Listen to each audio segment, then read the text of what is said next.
happy. What? What? Where's myself? Where'd I go?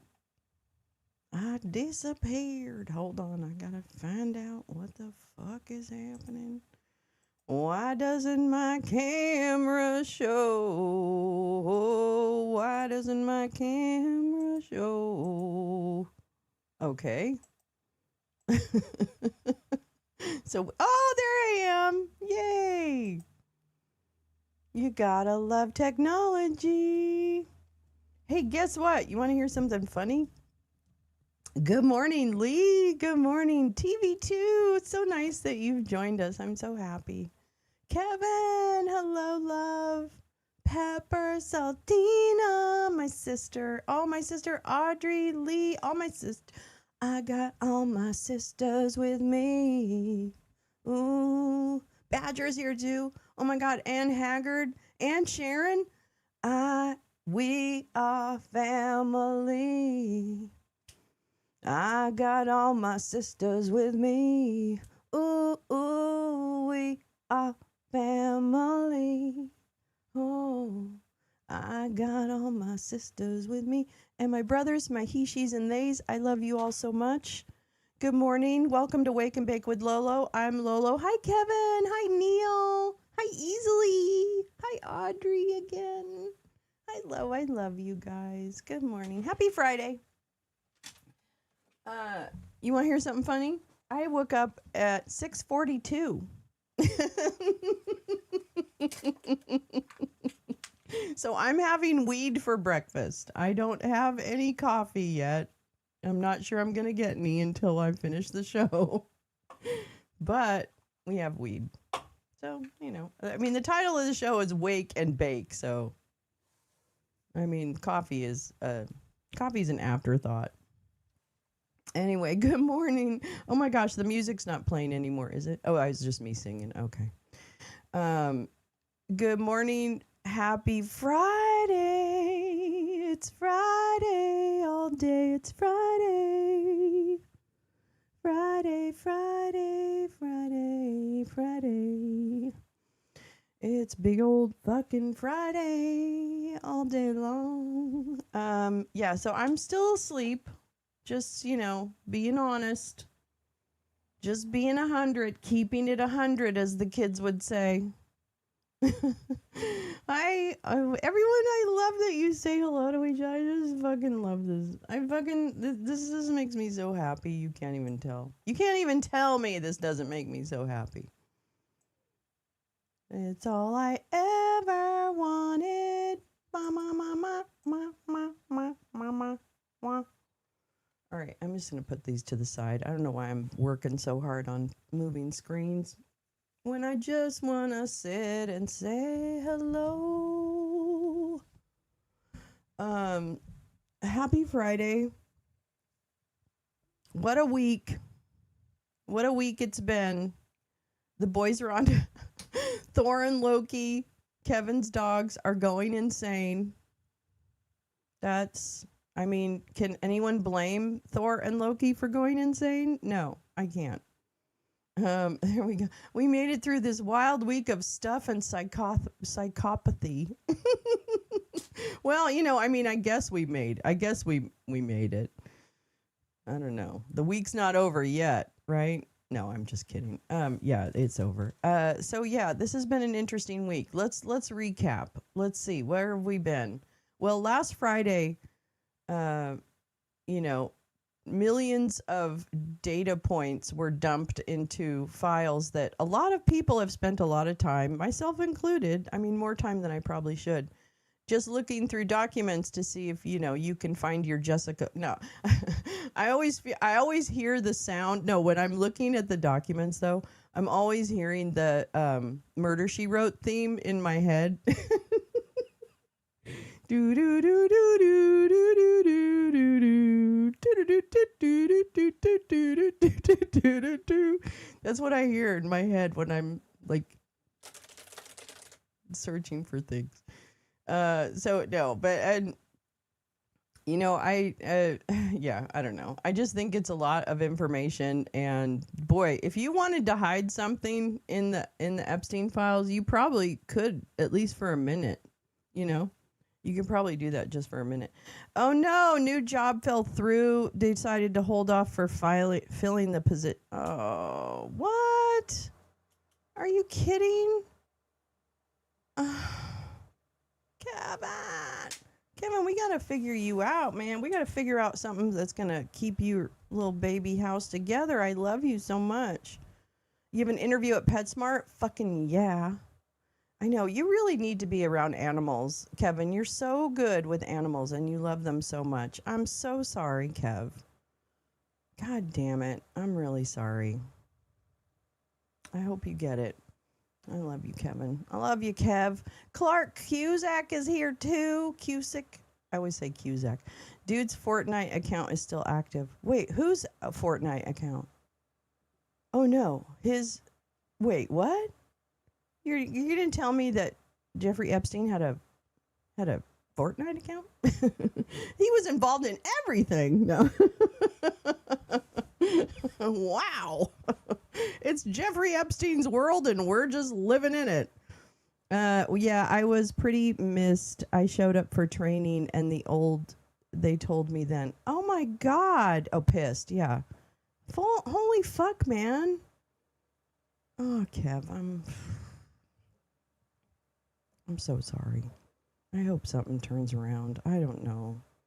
This fucking pretty crappy of them to arrange training sessions for you and then renege. Yeah, exactly. Yeah. Oh, my love. My Kevin. What am I going to do with my Kevin? Kevin, one of these days I'm going to open that commune that we keep talking about, and then we can all just like work the commune, okay? All right? And Thor and Loki can hang out at the commune. We're going to get there. I don't know how we're going to get there, but we're going to get there. Hello. Hi, Teresa. Good morning, love. My love, love, love. Let's do it. Yeah. Kevin, don't be careful what you wish for, Kevin, because it could happen. It could happen.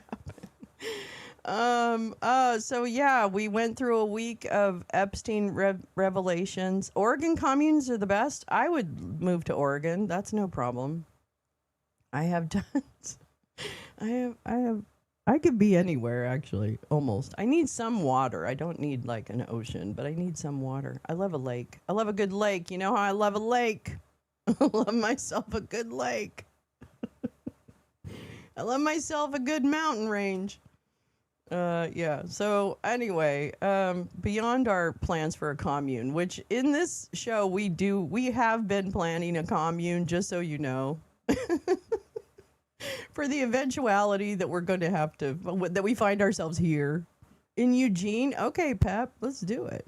I mean, I don't know why you guys think I'm not serious about doing this. Because I don't have much to lose at this point in my life. So let's see. So it was Epstein a lot, but then now it's Iran and it's, I don't know. I do think that we're moving to a place where the Epstein stuff and this I think is by design. I really do. I think by design, they with the dump of everything and the fact that everyone has to spend time looking through it to see if they can figure out what, if anything, is relevant, right? Then that in and of itself delays and obfuscates the conclusions that, of course, all of us naturally want to draw. Oh, Sharon Brown, you're in the commune. I don't know. Everyone has an invitation to the commune, so don't worry. You're all invited. Don't worry. We're going to have goats. Jen Griffin, I think she's going to do the goats. Wait, who was going to do the goats? Maybe Carrie was going to do the goats. Yeah. Anyway, so it's a real plan. We've really planned this.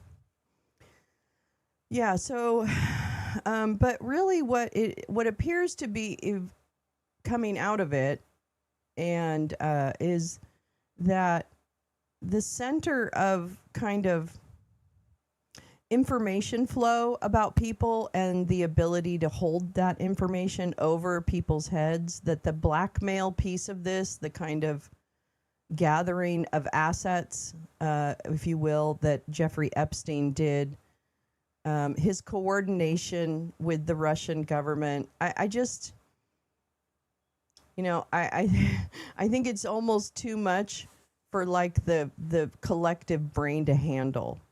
That we always had this specter of, well, first of all, they did a great job with like a worldwide sex cabal, right? Like the right wingers who really pushed the whole, like kind of like worldwide cabal of sex predators was right. It's just that they had the wrong group of sex predators that they're screaming about.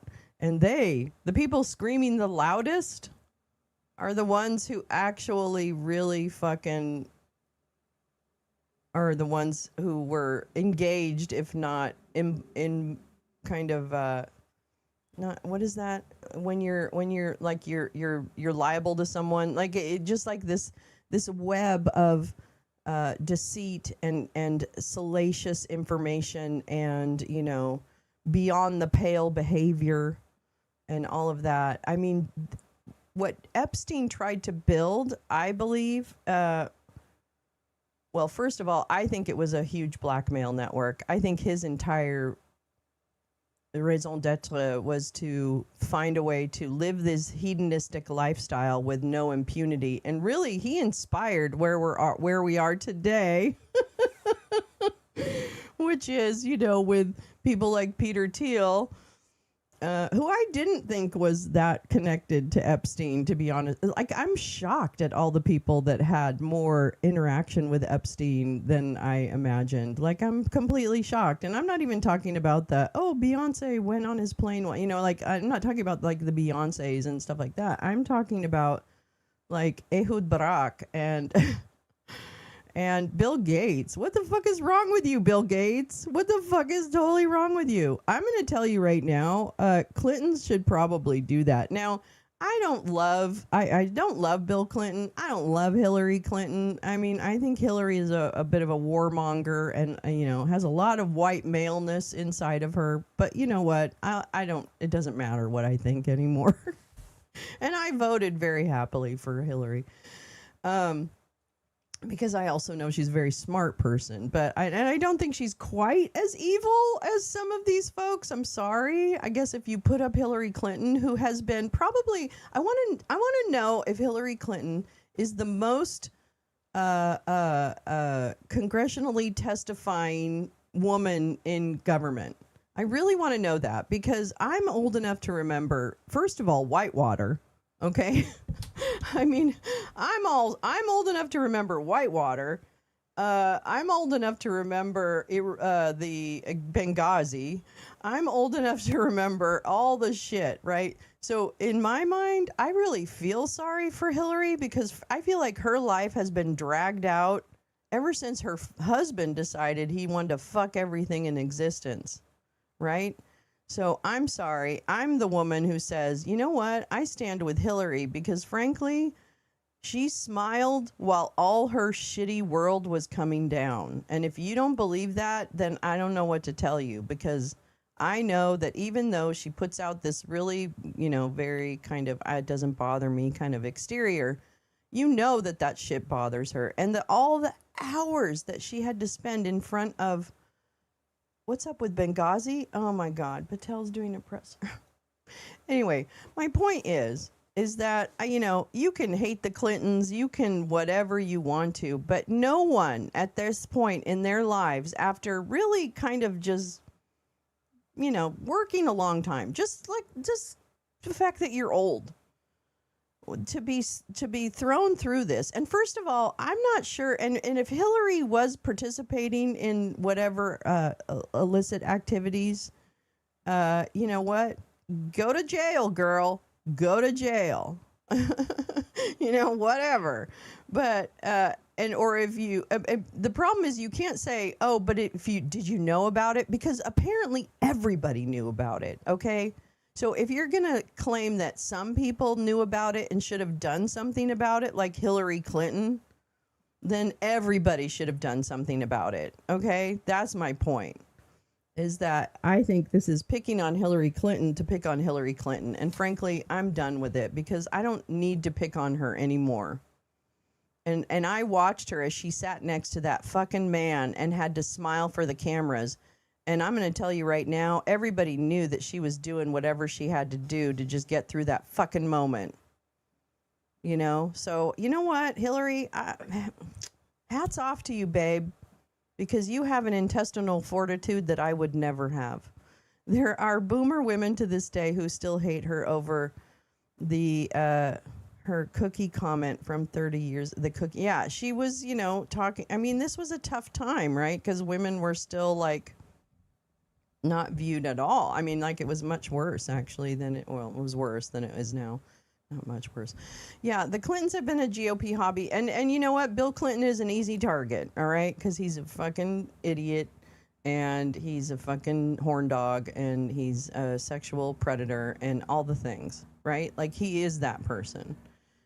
He may not be Epstein level, and that's, you know, I'm not sure there's levels, so I'm not really into, like, comparing predators. But I don't know. At the end of the day, I just don't think the Clintons are the smoking gun. And one thing that's interesting to me, either Bill Clinton is having like an episode, or he truly doesn't care what's in the files. Because he has said from the jump, just release everything. I'm in it. Yeah, I was friends with Epstein. Release it all. Like, and that's, I mean, I appreciate that attitude because I need to hear that, even if something bad is going to happen to him. Hi, Mind Truth. It's so nice to see you. I didn't just say hi. Spock. Yay. Mr. Spock is here. It's time to smoke. Mr. Spock, I don't have any coffee because I woke up at 6:42 a.m. She's not in the files. Yeah, he is, but she is not. Yeah, she's not. So I don't know why she's there, but, you know, they just love to drag her into her husband's shit, right? Like they're the same person, but they're not the same person. They're very different. Anyways, so that's going to be next week, I think. Is that when they're testifying? Is that an open testimony? I think it is, right? Is it? I'm not sure. If it is, we're going to watch it, obviously. Hello, Carrie. Hi, how are you? Good morning, Carrie. Carrie, were you going to do the goats at the commune? I can't remember who was going to take care of the goats at the commune now. God damn it. I heard someone, wait, Sharon's going to cook. Wait, Sharon, what did you say you were going to make? Because I saw it and then I didn't respond to it. I don't know. Oh, garlic. Yes. Who's growing garlic? Wait. Whoever's growing garlic. Sharon's going to cook and someone else is growing garlic. All right. Yeah, the crypto bros are having. You had a. Did you have a goat, like a baby goat? Are they smelly or are they like not smelly? In terms of farm animal smell, what would you rate the goat? What would you rate the goat? Let's see. You know what I'm really. Let's see here. Wait, what were we talking about? It was a big white one. Oh, and stunk. Oh, yeah. See, that's my problem. I think they stink. You have goats here now. They smell lovely. Okay, good, Carrie. We'll do goats then. I imagine. I mean, it's they can stink, right? Obviously.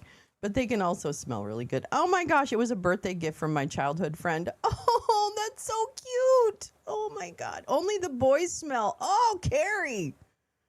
Of course they do. Of course they do, Carrie. Of course they do. What were we thinking? Well, let's do goats because I know that Bobo has a particular interest in goat farming and creating goat soap. Okay, that's what my daughter has a dream.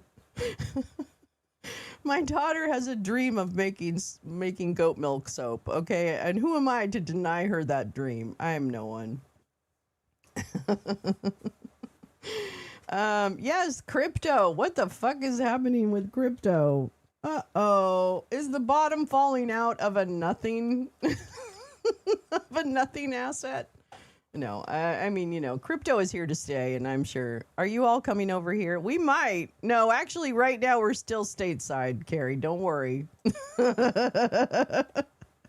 Maybe we'll have a network of farms, right? We'll have a network of communes. We can go visit Carrie's commune and help her, and then we can come back to this commune. Jane, hello. Goddamn.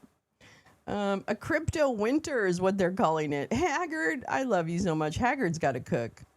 I love goats, but I was not prepared for that gift and returned it to the goat man.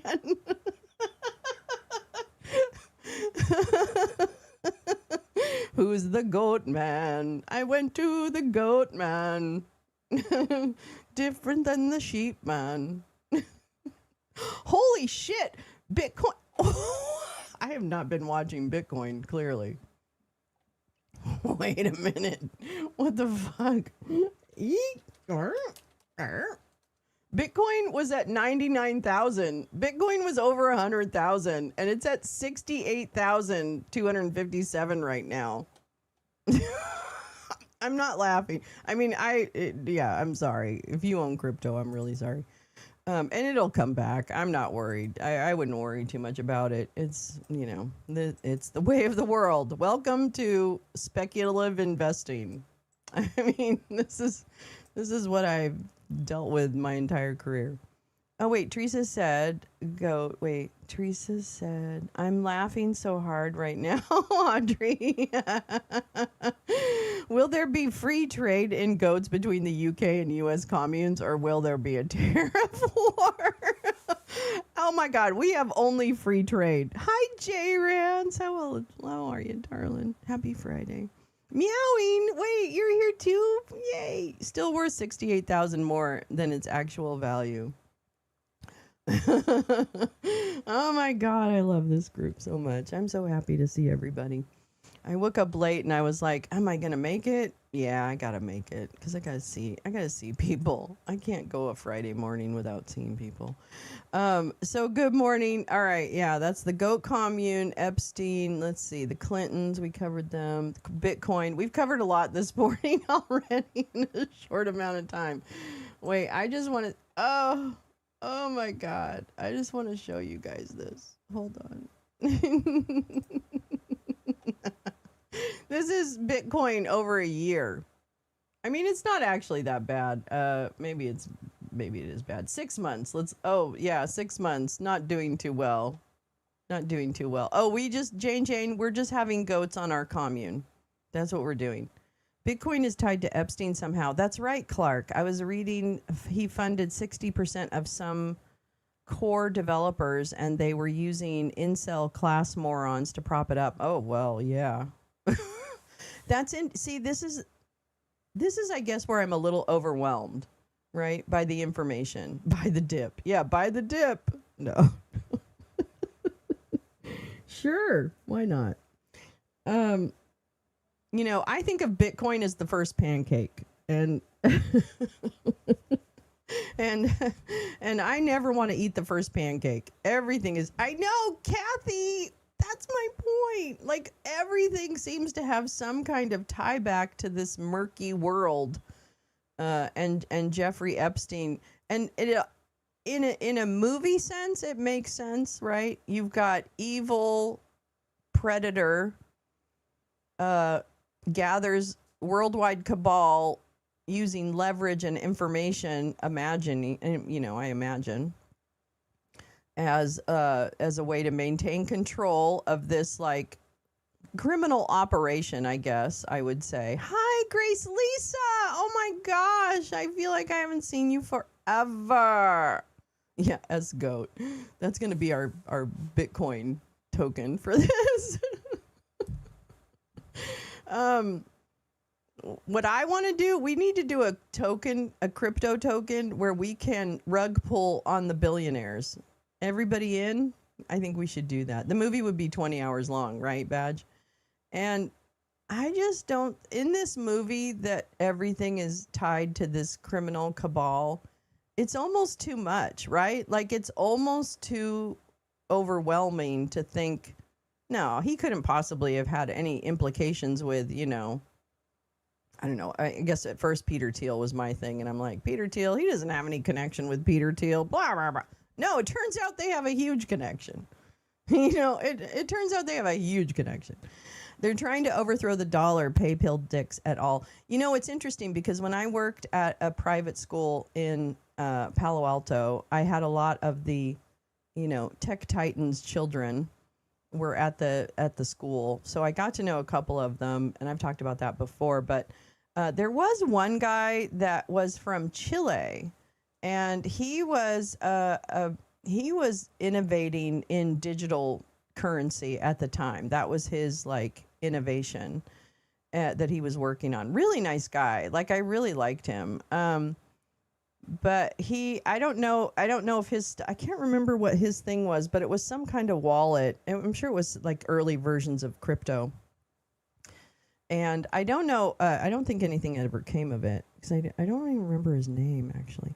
But what's interesting to me is they really, really wanted to create that digital currency kind of system, the whole PayPal vision of payments between people and bartering, done everything online. I want to know who took over JE's operation. I mean, I think Jim said, I don't know if he was being kind of off the cuff, but I think Jim was in his research is thinking that Peter Thiel does have a lot of the cachet of an Epstein, maybe not the same kind of focus, right? But there is enough of Peter Thiel having an interest in keeping the blackmail scheme running. To me, that seems like there's a lot of benefit. I mean, I just think Thiel would make the most sense, but of course, this is not a movie, right? So it's not just all the obvious things sitting in front of you, and yet sometimes it turns out that it is all the obvious things sitting in front of you. So again, I don't know. We're on this wild ride right now, and I hope we all make it through to the other side. And I really hope that these survivors get justice, because this to me is the most disgusting part of the entire thing. Is that we have some kind of, we're being held by this cabal, and I just, I don't know. It's very fascinating to me that someone like Dump or his regime, I think of him as a regime. I really don't think of him as, he's like a caricature of the regime. But it is funny to me that all these people are so, oh my God, I just had a thought. Oh my God, I just had a thought. Oh my God, I just had a thought. This is going to sound really dumb, okay? Can you, don't laugh at me, okay? What if the person who took over the Epstein, operation in terms of using the leverage, etc., what if Mark Ruffalo is going to play Epstein? Mark Ruffalo. That's it. That's all I'm going to say. Mark Ruffalo. That's it. You got to punch in. All right, Clark, I love you. I wish I could comment while I'm working. Happy Friday, Clark. I know what you're going to say. So we know, we have an idea of what you're going to say, Clark. So we'll say it for you and we'll scream. Okay, no problem. But what if, stay with me now. I know this is really hard to believe, but guess what? What isn't hard to believe? What if Trump is the one who basically held the reins of the Epstein extort or blackmail? What if he got that in the divorce? What if he got all the compromise and the Putin relationship? I mean, come on, hear me out. Hear me out. What if the person or one of his children, they're not that smart. They're not that smart. They're just not. I'm going down the line. Don Jr., nah. Eric, nah. Ivanka, I don't think she can be bothered. And also, I don't think she would want to. I mean, you know what? Nothing's off the table at this point. It could be a fucking Ivanka. I don't know. It could be Tiffany, right? It was Tiffany. Epstein was front office. Yeah, I mean, I think Putin obviously has, some capableness about this. Somebody did. I mean, of course someone did, Sharon. That much money and movement of money doesn't just like stop. Although maybe they thought it did. Maybe they thought once Epstein was dead, their troubles were over. Although wouldn't they know that Ghislaine was a problem, like outstanding? Jared, I don't know. I feel like Jared is so... He strikes me as one of those people who is afraid of sex. Baron. Baron took it over. Melania! Melanie is the head of it. Melania is the head of it.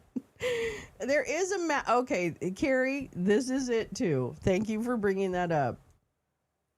There is a massive Israel connection there are many Israel connections in the Epstein world. Kushner, I don't know. I don't know. I feel like those guys are so lazy. You know what I mean? Like, I feel like, what's his name? Epstein didn't seem to be too lazy. I mean, he seemed to be always scheming and working on what was the next target, you know? Oh, The World Beneath podcast by Lincoln's Bible lends a lot of light to the intercalation of intelligence agencies and mafia after working together to defeat Hitler. That's right. That's another aspect of this. Wow, this is a mystery. This is a real mystery. Now, I still think there are people that weren't necessarily engaged, obviously, in the Epstein activities, but they are hell-bent on protecting that. And so I hope while this story is hard because, A, it is painful and victims are being re-victimized over and over again with all of the attention on it, frankly. I can see where it is important that we kind of unwind some of this because people that we take for granted as being, normal people, I guess, or not pedophiles, might have been engaged or at least have strong knowledge and not said anything. So I don't know. And you know what else? I'm going to say it again. I really think, I don't know how this works, but I really think whatever fucked up non-prosecution agreements, whatever fucked up, suppression of stories and suppression of evidence that is happening. Oh, it could be Eric Prince. Yeah, he's been quiet lately, hasn't he? He's over in the Congo creating trouble. Good morning, Jim. How are you? Hi, blind hog. How are you? I read somewhere that we can't look at him as an intelligence asset. We have to look at him as the intelligence infrastructure, which actually makes some sense when you think about the level of involvement by the Israelis in different, kind of global espionage, which is really a big part of their trade, right? They have really become leaders, if you will, in the espionage and surveillance, both technology and practice. DeVos and missing immigrant children. I mean, yes. I mean, Eric, yes. Someone should make a Melania 2, The Adventures of Melania, Epstein, and Trump. I know, she really got mad when someone asked her a question. Oh, she was with the one of the families who recovered I think it was a family that had a hostage recovered. I can't remember if that's what it was, but she got asked about something and she got really pissy about it. So Melania is starting to crack. I say we push. Let's push harder. Where does Erica Kirk fit in? I don't know, Grace Lisa. I think Erica Kirk was a bimbo that was in I've been a bimbo myself, but I think she was a pageant girl, and I don't know if she had any... I think she's an operative. Let me put it that way. I don't mean she's just a pageant girl. I mean, she was an operative. I don't think she leads anything because, again, I don't think she's that smart. I just don't think she's that smart. Romania. Yeah, she was in the Romania part. I haven't really looked into that part of her thing. 2 hostages. Thank you, Pep. 2 hostages. She was asked 2 questions before she ended the presser. Hey, maybe, Melania, it's not a good time for you to kind of come out and virtue signal on a bunch of shit. Maybe since the Epstein files dropped, maybe she's not paying attention to the Epstein file drop, but we are. And yeah, she could be running the worldwide cabal. Actually, that would make a lot of sense. Okay, that would make a ton of sense. I'm sorry. I would die on that hill. Yeah, so, well, let's just put it this way. We've identified about 7 different shitheads that are ruining our lives on a daily basis, and any one of them can go down for anything at any time, and I would be happy.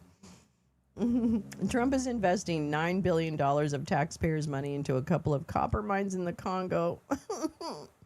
They ought to require all the copper be transported on U.S.-owned ships. Well, let me tell you what they really should do, Jim.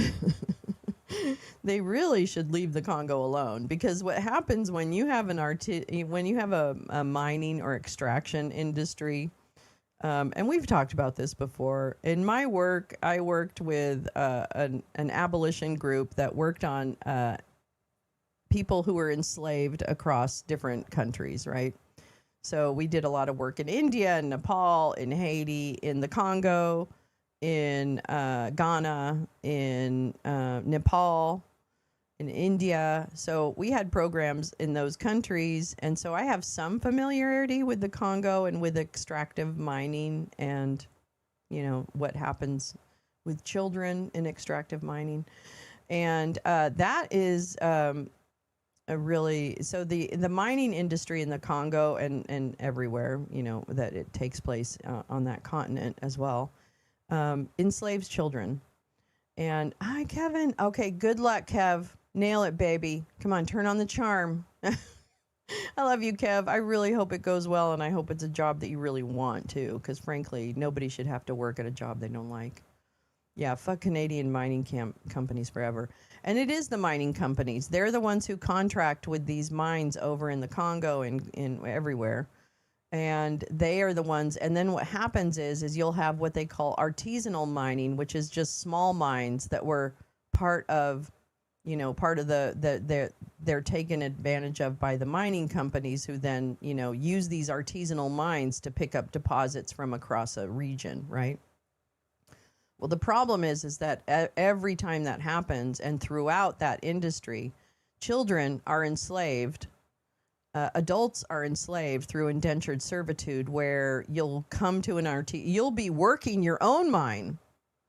You're taken over by another miner, who then puts you into indentured servitude, who says, you can stay on the mine and mine it. I'll give you room and board, right? I'll give you, which is nothing.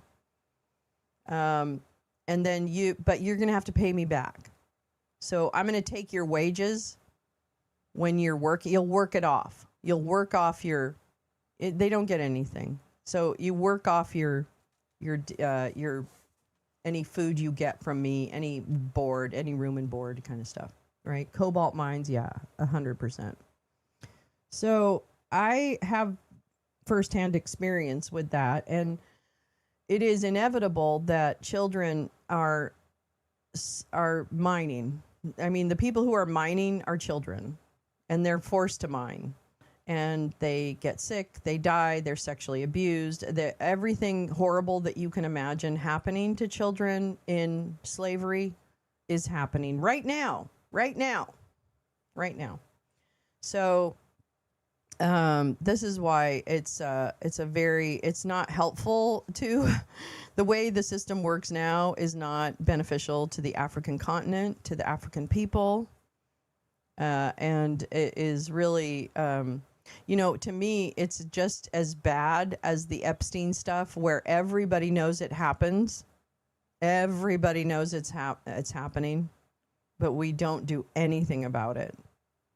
And I mean, I'm just as guilty. I buy an iPhone, right? I buy everything in my life has some kind of slave labor inside its supply chain. I'm sorry. I'm going to hate to break it to you. But there's very little in this world that doesn't pass through some kind of enslaved population. Supply chains are notoriously hard. I remember I actually met with some people at Coca-Cola because they were working on how to eliminate slavery in their supply chain. Oh, we also worked in Brazil too, because that was another piece of the Coca-Cola part. So it's, I'm telling you, like, this world has a reckoning, I guess. This world has a reckoning. And Epstein to me is just the first, like, I can't believe this was happening. Not the first, but you know what I mean? It's a big, I can't believe this was ever happening. But you know what? A lot of terrible things happen in the world, and we choose not to see them because it's hard to, like, look all the time when you're powerless to, like, do anything about it, you know? That's a very tough place to be. But at the end of the day, I think this world has a lot of reckoning to do, and it mostly comes down to white men. Sorry, you guys are the drama. I mean, some of you, not all of you. Certainly not the ones in here. I love you guys. But yeah, so anyway, that's my rant. That's my Friday rant. Welcome to the Friday rant. This is the Friday rant. Let's see if Cash Patel's talking.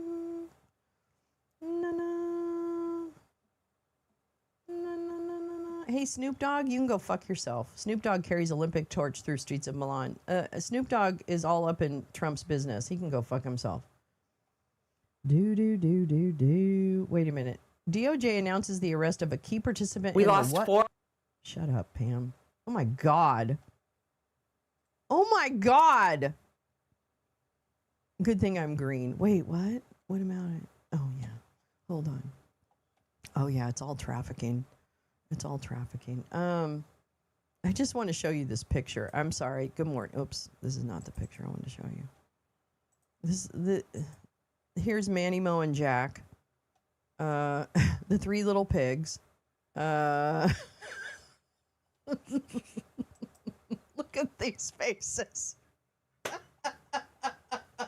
gotta take a picture of that. I'm sorry, because these faces are fucking classic. Classic pig. Oh my God. Pamela Joe, she looks a little rough. She looks a little rough around the edges. Look at Piro is like, she is a pig in shit. You know that? Her husband had to be pardoned, but you know, it doesn't matter because she's fucking in charge of all the justice in Washington, D.C. And it is like, it is unbelievable to me that we found ourselves here. Oh my God, this country's so stupid. It's so stupid. It's a dumb country. Oh my God, they're so stupid. What a joke. What a joke we have. That's the head of the FBI.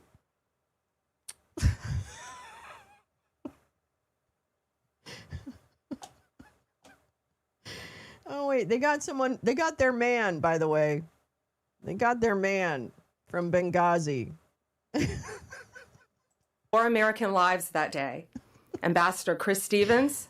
Yeah, 3 Sean shades of Smith with the corruption. State Department. And 2 CIA contractors, Glenn Doherty and Tyrone Woods. We have never forgotten those heroes. And we have never stopped seeking justice for that crime. You know what?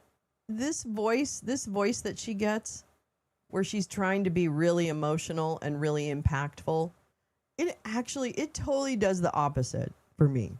Like, I think she is the hardest, like, actor and the worst. Like, this is community theater if people died, right? Like, if this was community theater but people died, that's where we'd be right now. That's right. There's Trump's Congo mining deal is with Robert Friedland, the head of Ivanhoe Mining and a convicted drug dealer, of course. And Eric Prince is over in the Congo. Don't forget. No, Eric Prince is not gone. Eric Prince is like, I'll be over here, boss. I'm going to go fuck up this country with my fake security guarantees. Makes me tune her out. I know. It's just like, meh. But it's just that she's the worst actor in the world. I'm sorry. Nation. In fact, from day one, Cash and Dan would sit in meetings and say, we're going to get them. And they did. Today, I'm proud to announce that the FBI has arrested one of the key participants behind the Benghazi attack. Zubair al-Bakash landed at Andrews Air Force Base at 3 a.m. this morning. He is in our custody. He was greeted by Director Patel and U.S. Attorney Jeanine Pirro. Hillary Clinton famously once said about Benghazi, what difference at this point does it make? Well, it makes a difference to Donald Trump. Guess we've heard enough. Yeah, that's right. Yeah, Hillary really didn't care. Yeah, she didn't really, Claire. She didn't care. That's right. Yeah, only you care, Pamela Joe. Not about the victims of Epstein. Let's not get it twisted. Children being raped, no problem. She's there for it. She'll help you cover it up. She'll help. She actually did. This is what's really happening in this country right now. The woman on your screen in the middle will help cover up your sex crimes against children. But she won't. But she'll act like she's just holier than thou, going after the people who were behind Benghazi, which should be caught. Don't get me wrong, they should be caught. But this is not the bellwether of whether or not you care about America, because frankly, Pamela Joe, it's sounding a little hollow when you let children be raped by your boss, and you're certainly fine with it. I don't know. This is really hard. It's getting really hard. And it should get harder, actually, for them to do this in public and not be like, well, but wait a minute. What about the children? What about the children? So she can go fuck herself. Go fuck yourself, Pamela Joe. Just go fuck yourself. They're just BSing about Libya. I was working there when it all hit the fan. Gaddafi was working with the U.S. I know. I remember that. I mean, that's the thing. I remember that. I mean, oh God. It's a crazy, mixed up world we're in. 3 a.m. and the arrestee was greeted by Pirro. Yeah, exactly. 3 a.m. There must have been some wine involved after that. Did you have Pinot for breakfast there, Jeanine? Oh, I can't. Oh, wait, here we go. Here's my Pirro. Wait.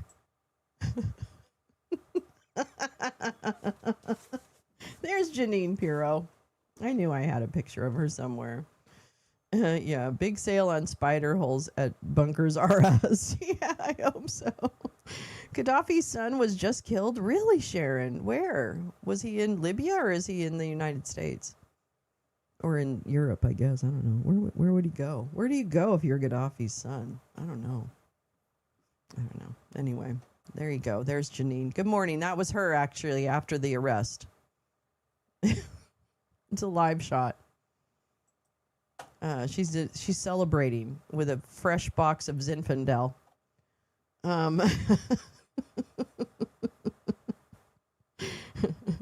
Thank you, Adriana, for laughing at my jokes. I appreciate it.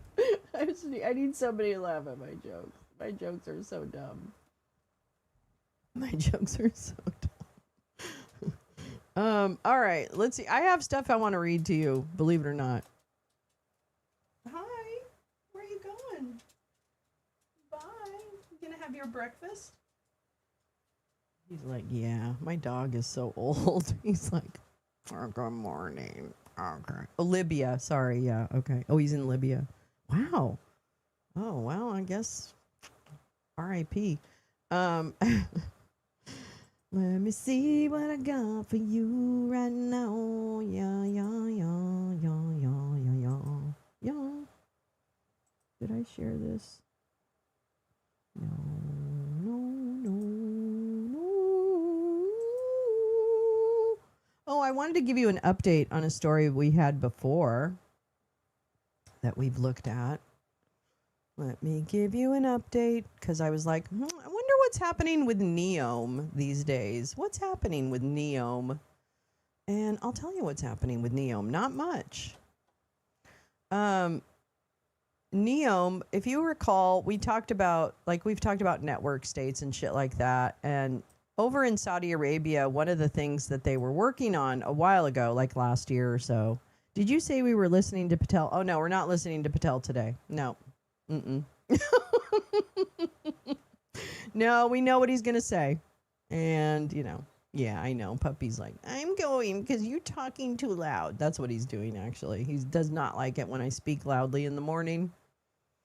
So, you know what? At 15 years old, I probably wouldn't either.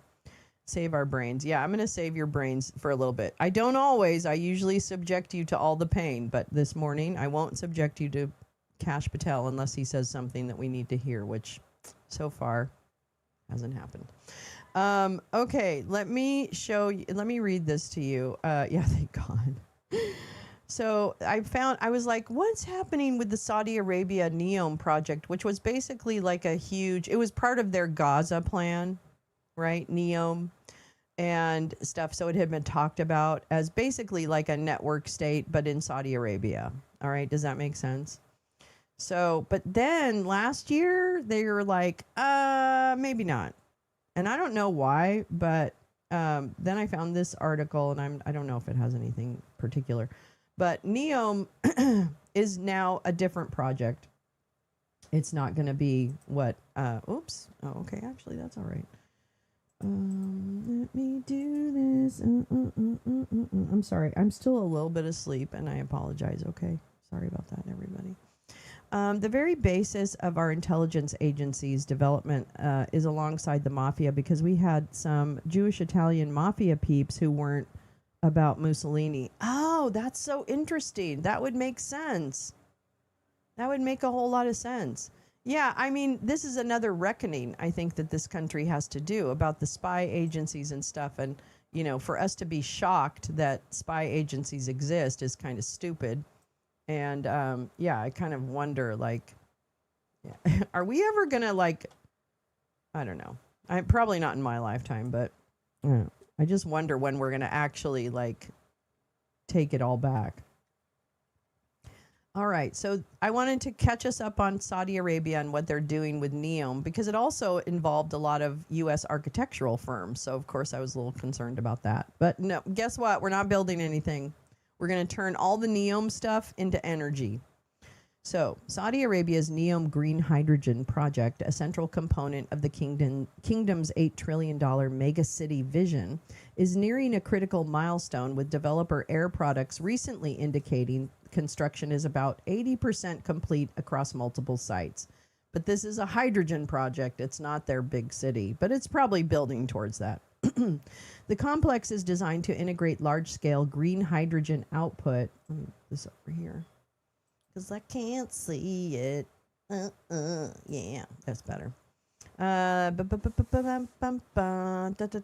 complex is designed to integrate large-scale hydrogen output, extensive dedicated solar and wind capacity, and a bespoke transmission network, positioning it to become the world's largest renewable-powered ammonia facility within roughly 2 years.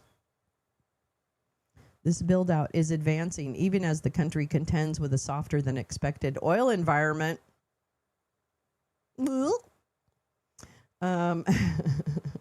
Compared with the assumptions at NEOM's inception when we started reading about it, raising strategic questions about long-term reliance on crude benchmarks such as oil Brent crude and oil U.S. crude while also underscoring the role of transition fuels and derivatives tied to cleaner energy sources like natural gas.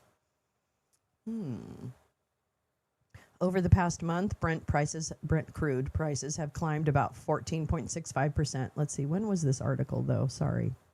Oh, this was February 1st. Okay. I thought it was a little older. I wanted to make sure. What's going on here? Why are you like that? Okay. Over the past month, Brent prices have climbed about 14.65%, while U.S. crude... Oh my God, this fucking thing.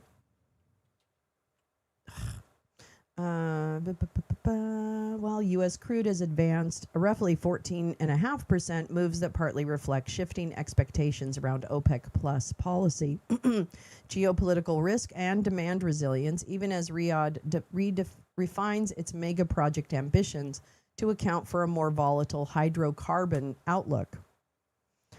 Natural gas has significantly outperformed both, surging about 43.6% in the last month, reminder of its importance in the evolving energy mix and bridging intermittent renewables with baseload needs.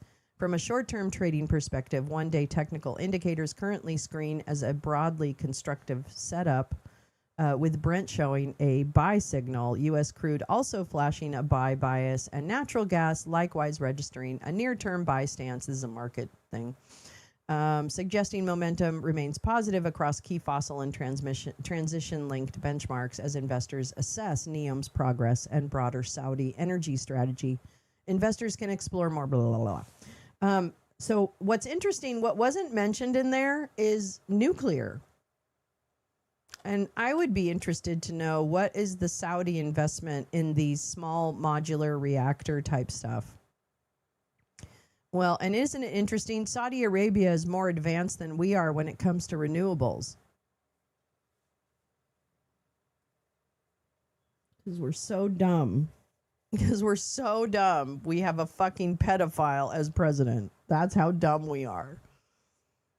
Yikes.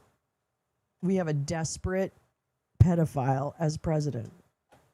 Anyway, so that's the latest on NEOM. It's not a housing, it's not a minute city anymore, folks. It's now just a big old fucking energy project. So that's where the Saudis are at with with their network state. I am curious. I haven't heard a lot about the Gaza Humanitarian Foundation or what other things are happening on the ground there. And I'm sure that's by design. And I'm not sure when we collectively decide that these guys are not going to be able to fuck our world anymore. I'm not sure what happens or what the tipping point is. I thought we passed tipping points like hundreds of years ago, but no, we're here. It's crazy.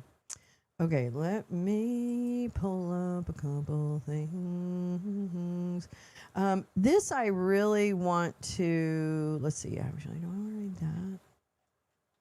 Or do I want to read that? Hold on. Stay with me. Don't leave me, please. Please don't leave me. What is this?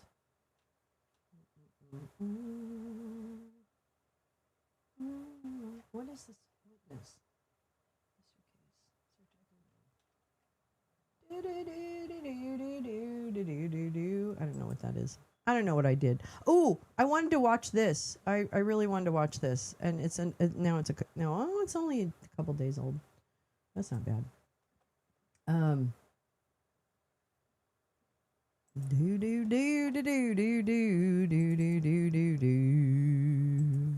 I want to talk about the election stuff in Georgia. I should probably check the headlines, huh? God, I'm so discombobulated. I'm sorry, everybody. Israel is still bombing. Yes, I know that. I know they're still bombing. I know they're still killing people. I don't know how advanced the plans are for taking over Gaza. I'm just going to say it that way. For taking over Gaza and creating these concentration camp. No, I don't know. There were building plans in Gaza, and this was part of the NEOM thing, which was to also create these like enterprise zones and shit within the Palestinian territory. So I'm not sure. We haven't heard a ton over on this side of the pond about what they're doing, where those projects are advancing. But I absolutely know that those projects are advancing. Okay, so I wanted to watch this. It's 12 minutes. Oh, this is going to give me a chance to make some coffee. So I'm pretty excited about this. So please, I apologize. But this is Atlantic Journal-Constitution. From the Atlanta Obtains body cam footage of the FBI raid at the Fulton County Election Office. I'm just curious about this, so I wanted to play it because I want to talk about I definitely want to keep talking about the elections and getting ready for midterms. So I'm going to play this, and I'm going to go see if I can make some coffee really super fast. Okay? All right, and I'll be back on the other side. Journal-Constitution, video of that raid of the elections office from a Fulton County police officer who was on site. The officer states several times he's not been given a copy of the warrant by the federal agents on scene. And at one point, the officer is speaking to the acting FBI special agent who says a warrant for a second location is in the works. Let's watch. Because we have the right to be here, and we've been very nice. So did anybody get a physical copy of the search warrant? No. When did they get here? 12:30. Just unannounced? Unannounced. I'm gonna try and have the names of everybody that was out here. I already know how it's gonna go, but I mean, if they refuse, that's on them. Thank you. All right, so we were given very limited information. So we have a search warrant for us, like literally for the entire location. Okay. But now we're getting amending another search warrant for another location involved. So we'll have that pretty soon. So This is all in regards to election side stuff. you know where we're here, right? So I can't discuss more. I got you. More than that, but as long as we keep, the big thing is just trying to keep media. Someone let media in here and keep media clear out of here. What's happening now is that their warrant is wrong. It had the wrong, it's not in elections possession, it's in clerk's possession, so it had the wrong department. So on our end, nobody received a copy of. The attorneys asked them for it, they finally gave them a copy. Then the attorney's like, it's wrong, so they're allegedly waiting for the judge to update it. What was wrong on there? It was Didn't say, it just says, elections, which we don't have, in which they knew that before they got here. The warrant will be amended slightly, but for all intents and purposes, what they had is what it's going to look like. We wanted to let her facilitate us moving through the building to unlock the gates so that we don't have to breach it, because one way or the other, the records are coming with us today. Again, that video shot from a local police officer's body cam confronting some of these federal agents. James, what stood out to you in that footage? The debate that they're having seems to be about process and details. I don't know that that'll end up being a huge factor in the overall scheme of things, but it may be a factor in give the Fulton County election officials a basis to challenge the seizure of the various voter materials, ballots, et cetera, down the road. That could be a basis for a lawsuit if, in fact, the government is seizing material that is either not properly specified or the location is not properly specified. It's a little unclear. I think the real questions here will be about who's driving this. I mean, think about, the DNI ends up being part of this search, and then the phone call. I was thinking about an analogy today. Imagine a scenario where you were at Mar-a-Lago and Jack Smith or Merrick Garland had called President Biden during the search for those documents. Imagine the outrage there. And that's essentially the equivalent of what we're talking about. And yet that never occurred, and it would have been outrageous had it occurred. This is being driven in a way that we talk on a regular basis, and it may be a broken record, but the line between the White House and the Department of Justice is no longer blurry. It's just gone. And you have lawmakers who are supposed to be a check on the power of the president just going along with it when we're talking about the Republican Party specifically, which has the power in the House and the Senate right now. Ken, the FBI special agent in this video says they're also getting a search warrant for another location. As far as we know, that hasn't happened yet, right? Yeah, that's right, Anna. And I think we need to sort of make a distinction between the conduct of the FBI agents we saw in that video and the overall outrage about what's going on here.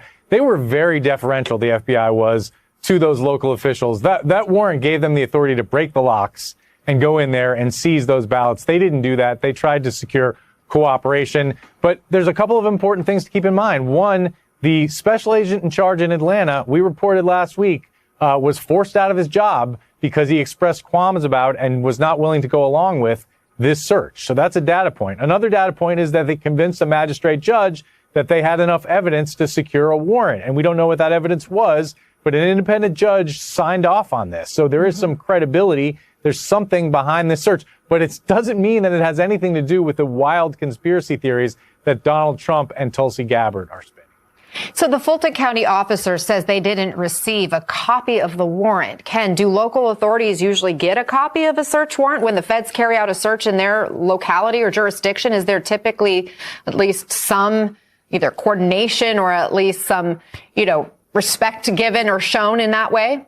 Yes, the target of the search is entitled to a copy of the warrant, and that video was edited, so I'm not sure what the context of that was. They didn't have a copy at that moment, or that particular officer didn't have a copy. I have no doubt that the FBI handed a copy of the warrant to somebody at that local office, and again, they were very deferential. I don't think you can criticize the conduct of the FBI from what we saw in that video, but again, that really has no bearing on the concerns that James raised. He's absolutely right. The outrage that we would have heard from Republicans on the Hill, if anything like what happened here happened under the Biden administration, would have been deafening. The hypocrisy is astounding.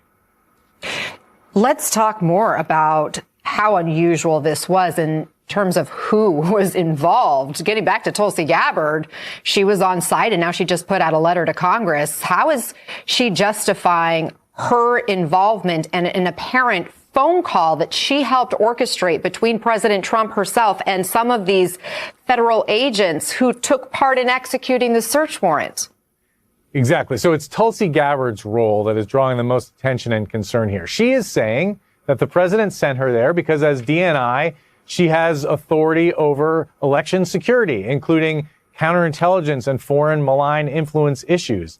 But that suggests that Donald Trump and Tulsi Gabbard are focusing on some of the most bizarre conspiracy theories around the 2020 election involving Italian satellites and foreign manipulation of voting machines, all of which were debunked by the very intelligence agencies that Tulsi Gabbard now leads. Remember, there were 3 separate recounts in Georgia. And remember that the top officials in the Trump administration, including Bill Barr, the Attorney General, rejected these wild conspiracy theories. Mm-hmm. And the idea that Tulsi Gabbard, put Donald Trump on the phone, as the New York Times is reporting, and spoke to those agents is just so out of bounds for the way the FBI normally operates. This isn't a case where there were FBI agents in danger overseas, grabbing up a fugitive. You could understand a president calling to congratulate them or talk to them. In that case, this was an investigation that Donald Trump has an intense interest in, a highly politicized and political investigation. And here he is right in the middle of it, underscoring for all to see that there is no independence between this Justice Department and this White House. James, the fact Gabbard is confirming, we had this phone call as if it's no big deal. Yeah, I talked to the president. He talked to agents involved. He wanted to thank them for their work. How unprecedented, how strange, how dangerous is this? I think Ken's points are so well taken. And I think that the key here is that we tend to start looking at each of these individual instances as one-offs. This is a strategy. Think about this as a step-by-step. Revive the 2020 election big lie, seize or demand voting records, float nationalizing the elections when, as Ken just noted, you are an interested party. You're on both sides of the transaction, as we've seen in the context where he sues the IRS and then decides how much he'll settle for. Push unilateral executive action until the courts step in. Make the equivalent of ransom demands that we've seen in Minnesota. We'll pull ICE out if you'll give us all of your private voter data. Yep. Chill election administration, threaten election officials, make them very, very scared, and head into 2026 with a system that is under stress and where public confidence is weakened. That is how democratic backsliding occurs. Do you think it will lead to any voter disenfranchisement? If some of the pieces of legislation that are being considered in Congress pass, then yes, the so-called SAVE Act. There's certainly a huge initiative. There's been an initiative over many years to increase the documentation and increase the rigor of documentation for voter registration. The data on this is incredibly clear. Non-citizens, statistically speaking, do not vote. There were 20 registered non-citizens in the state of Georgia, which has 8.2 million people. 9 of them voted, probably by mistake, but they may have a serious issue on their hands. The idea of disenfranchising millions of people, hundreds of thousands of people, in order to prevent those 9 is a cure in search of a problem. Vaughn, Gabbard said her presence was requested by the president. She also writes in her letter to lawmakers, I've not seen the warrant or the evidence of probable cause that the DOJ submitted to court for approval. So back to why her? Why did President Trump send Gabbard and not someone actually involved in this investigation or more suited to this type of investigation?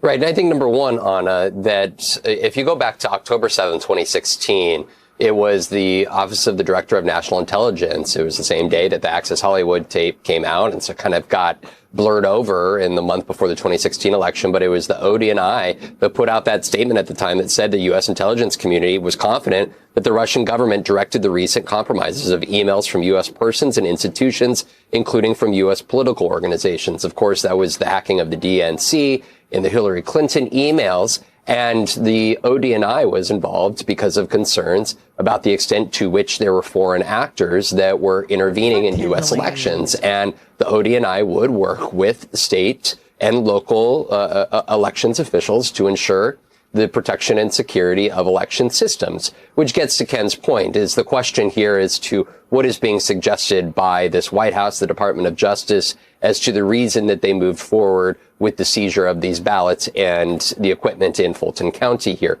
We do not have all of those answers at this time, but Tulsi Gabbard saying even herself, she does not know. But this goes back to a very, an odd relationship, if you will. Of course, she endorsed him back in August of 2024 for president up in Michigan, ultimately named her to this important part in the cabinet. But then all the way back in June, she was the one who was suggesting that the U.S. intelligence community did not have information that suggested that Iran was actively building a nuclear weapon. Days later, President Trump, he said that she was wrong, disputing her own intelligence. So this is a moment ever since then where we have seen Tulsi Gabbard very much, at least publicly, walk in lockstep with the President of the United States.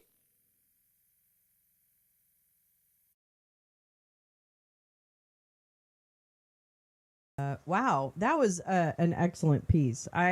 Here's the thing: there was a lot inside of that, and they're teasing with the idea that, well, actually, I do appreciate that in this news clip they came out and said that there is no line between the Justice Department and the president. That this is literally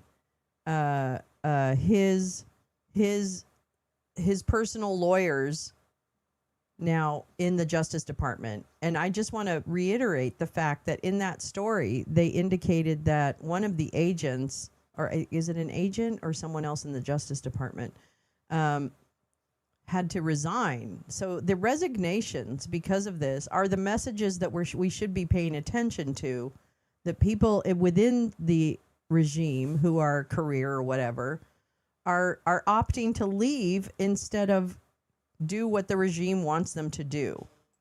That's huge. And that should give everyone pause. There should be more questions asked when you have so many resignations. I don't really understand why people are so quick to protect their administration. It doesn't really. I mean, I'll stand up for an administration that might be, doing things but maligned by people just wishing to cause damage. That's fine. You can have that intellectual argument about the facts, but the facts just really sit very poorly in this in these scenarios. These folks just don't know how to get out of their own way and even pretend that they're not colluding with each other and doing things outside of the norms. They can't even pretend. They can't pretend to do the norms.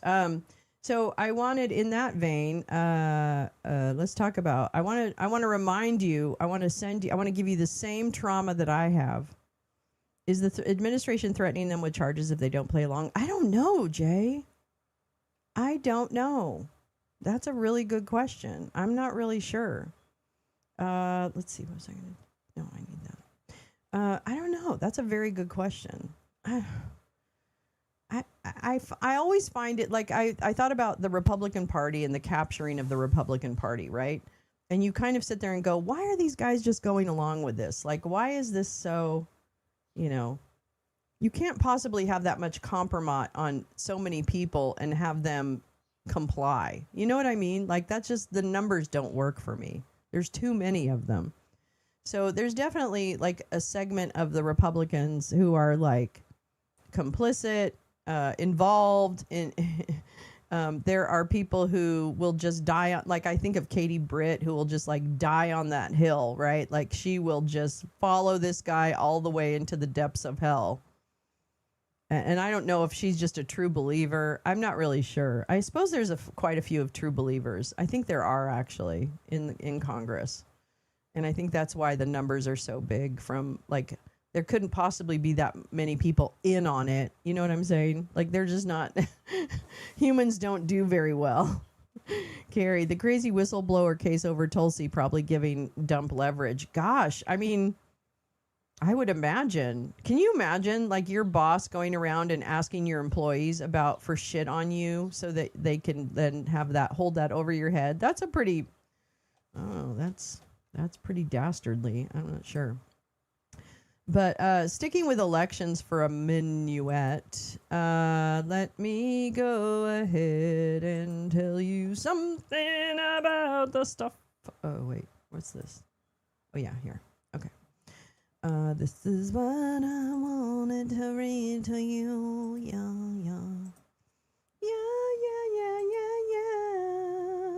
All right, this is also from the Atlantic Journal-Constitution, and it is the newspaper. It's a story from 2024, but it outlines some of what has, because I know that some of us have forgotten what they said in 2024. Some of us have forgotten what the election lies were. Some of us have not, and will never, because they spent way too much time paying attention to that. All right, hold on. Let me make this a little bigger. I wanna make it bigger. Oh, motherfucker. I hate Streamlabs. My Streamlabs ends in June, and I am going to choose another platform because this is fucked up. Okay. Yeah.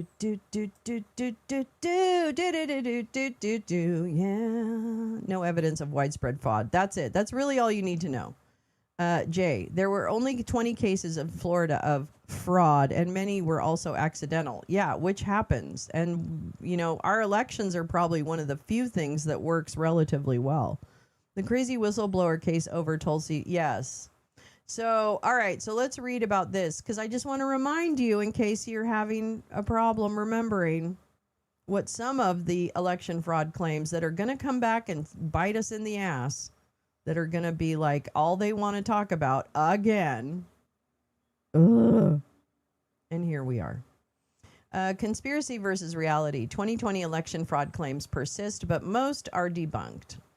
And this is from October 30th, 2024, from the Atlanta Journal-Constitution, who did some excellent reporting on election fraud and everything happening in Georgia, and Garland Favorito. So, well done. The tight 2020 election spawned countless allegations in Georgia, inspired by Donald Dump's false claim that the race was stolen. 4 years later, allegations of a rigged election linger, though there's no indication that the outcome that delivered the state to Democrat Joe Biden was incorrect. State investigations repeatedly concluded there wasn't enough evidence to back up claims of coordinated fraud. Well, Tulsi Gabbard says, hold my toenails. because I got you. Isolated cases of wrongdoing have been found, such as a husband who returned a recently deceased wife's absentee ballot. That doesn't, okay. Or a handful of people who voted in both Georgia and another state. Happens. No conspiracy has been revealed. No ringleaders identified. No details uncovered of how anyone would have pulled off a scheme. Again, Tulsi's going to be, I can make that up for you. Yet many Republican supporters of Dump say they haven't found enough answers and they believe investigations were inadequate. Well, they can go fuck themselves. Okay? Because they're lying to you. They don't actually believe that. Oh my God, hold on. I'm so sorry.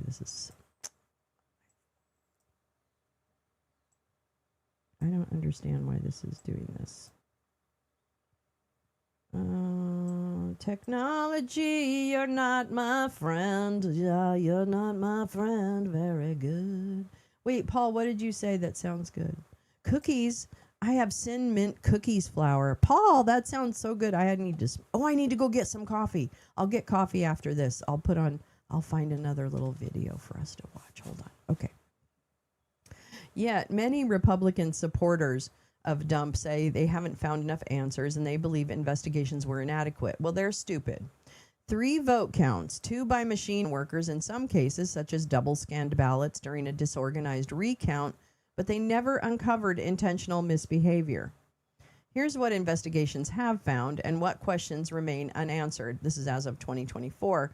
Surrounding several popular fraud claims involving ineligible voters, vote flipping, drop boxes, illicit ballots, and late-night counting at State Farm Arena. So I want us to hold these things in our head as Tulsi tells us a tale of Venezuela and Italian votes with Chinese bamboo paper. Okay, I want you to hold in your mind that I think they're going to go for the big foreign interference. Oh, why is Putin all the way over there? Hey, Putin, why are you all the way over there? Oh, my shit got mixed up. I'll try to remove Putin, but I'd rather just get through this story. Putin will move in a minute. And some of the real cases of fraud were Republicans. Exactly, in Florida, the Villages. Hello. Meadows registered to vote using the address of a rented mobile home where he did not live. Hello. Thank you, Max. Yeah, the guy with the wife's ballot was a Republican. Did he get charged? Probably not. Because he was grieving. Sorry. State Farm Arena video. It was perhaps the most sensational allegation of the 2020 election. 2 Fulton County election workers allegedly caught on video counting fake ballots after hours on election night. The security footage came from State Farm Arena where workers counted ballots. It showed them pull containers of ballots from beneath a table and begin scanning them.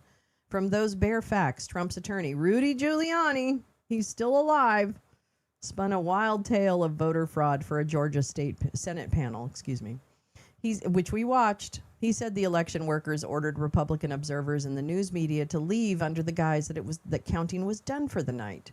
Afterward, Giuliani said the election workers pulled suitcases of fraudulent ballots. Oh, God. This is like trauma, right? Oh, my God. And counted them. He called it a smoking gun for fraud. The Dump campaign, and he won, okay? God damn it. The Dump campaign used the footage in ads urging supporters to call Georgia legislators demanding they overturn Biden's victory. Lawmakers were deluged with calls and emails. Some lawmakers told the campaign they were prepared to overturn the results, campaign records show. But the allegations were false. And investigators from the FBI, the GBI, which is the Georgia Bureau of Investigation, and the Secretary of State's office reviewed the full video, not just the excerpts that Giuliani played, and interviewed election workers and Republican observers. They concluded the video showed nothing but ordinary ballot counting. The suitcases were regular ballot containers. They were stored under the table when workers thought they were done counting for the night.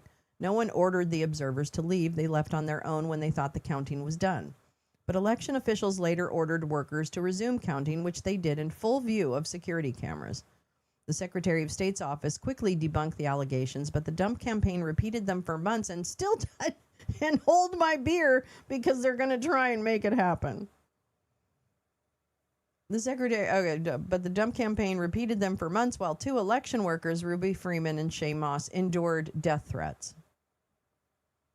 Eventually, the election workers won defamation settlements from the right-wing One America News and Gateway Pundit. They won $148 million defamation verdict against Giuliani, who has stopped repeating the allegations. Kind of. Not really. Not really. Nope, I'm not going to agree with that. You clearly don't watch his daily show like I do. He still says it. I'm sorry. He still says it. Yeah, the villages are turning on him. Thank God. Turn those ladies' lives into a living hell. Absolutely. No, Rudy Giuliani should be drawn and quartered. No, I don't know. Where is the Noel Dumpy case on Rudy Giuliani? Does anybody remember that? Because I do. Where's the Noel Dumpy case? I thought that was moving forward. I mean, Rudy is a pig. He's a sexual predator pig and a fucking liar. Oh, my God. An investigation by the Secretary of State's, confirmed election workers scanned over 3,000 ballots twice in Fulton County during the recount of the 2020 presidential election. Republicans who conducted their own review of ballot images showed evidence that the ballots weren't just double scanned, but they were also counted twice in the recount. They also said the number of repeatedly counted ballots was closer to 4,000. The miscount didn't change the overall results by much. Trump narrowed his gap with Biden during the recount, gaining 345 net votes in Fulton, where 73% of voters supported Biden. The state election board reprimanded Fulton for the problem in May, but unanswered questions remain. Critics of Fulton want more investigation into how the error occurred and why thousands of ballots from the initial count weren't included in the recount, apparently replaced by the double-counted ballots. In addition, about 250 test ballots that should have been removed from ballot boxes were included in the recount. Answers will be hard to find so long after the 2020 election, but you know what? Don't worry, because Tulsi is on the case, and Cash. And after previous investigations haven't found any indication of intentional misconduct. I definitely think the Attorney General should be involved in a full-on investigation, said Holly Kessler, Georgia State Director for the conservative organization Citizens Defending Freedom. I would say this Fulton County situation is fraud. I can't accuse anybody of anything, but I know it's happening. It's Rudy. Sharon. It wouldn't be you know what? I'll give him this. He stuck to his guns and he won. You know, like he didn't have to pay the $148 million. Someone paid that for him. Right? Remember that? Rudy didn't pay his own bill. Somebody paid the $148 million to Shay Moss and Ruby Freeman for him. I remember that. Yikes. I would say to me, that's fraudulent activity. I just know it in my bones. An election, such a scumbag. Oh, God, just a monster. An election monitor who observed Fulton in 2020, Carter Jones, said he saw human errors, misplaced ballots, and poor record keeping during the COVID-19 pandemic, but he never witnessed any attempt to alter the count. Since the state election board reprimand of Fulton, the board's membership has changed with a new Republican majority that wanted to reopen the investigation and install election skeptics as monitors. Those efforts haven't been successful, but guess what, kids? This was October 30th, 2024. Fast forward, and the fucking DNI was at the fucking raid of the fucking election office in where? Fulton County. Trying to rename Dulles Airport. Well, you know what? Nobody likes Dulles Airport, so go ahead and name it. Go ahead, because in a few years it's going to be closed anyway, because we don't have a country anymore. So there's no need to have a capital. An election monitor. Oh wait. Since the state election board, that's right, I read that. Fulton hired an election monitoring team on its own that includes Jones and Ryan Germany, former general counsel for the Secretary of State's office. Many of Trump's voting fraud claims were vague, but when he challenged Biden's Georgia victory in court, his claims were very specific.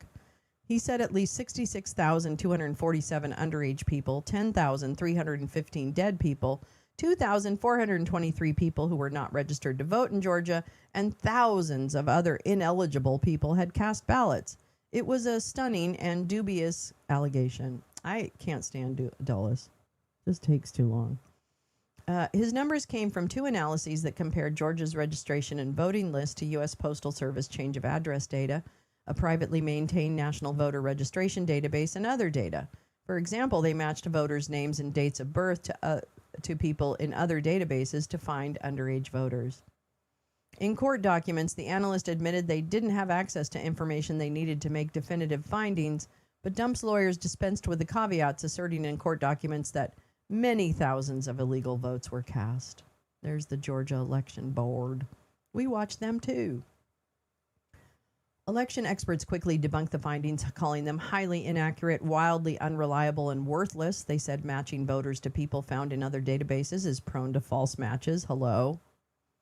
In part because different people with identical names and birth dates are common in large databases. That's right.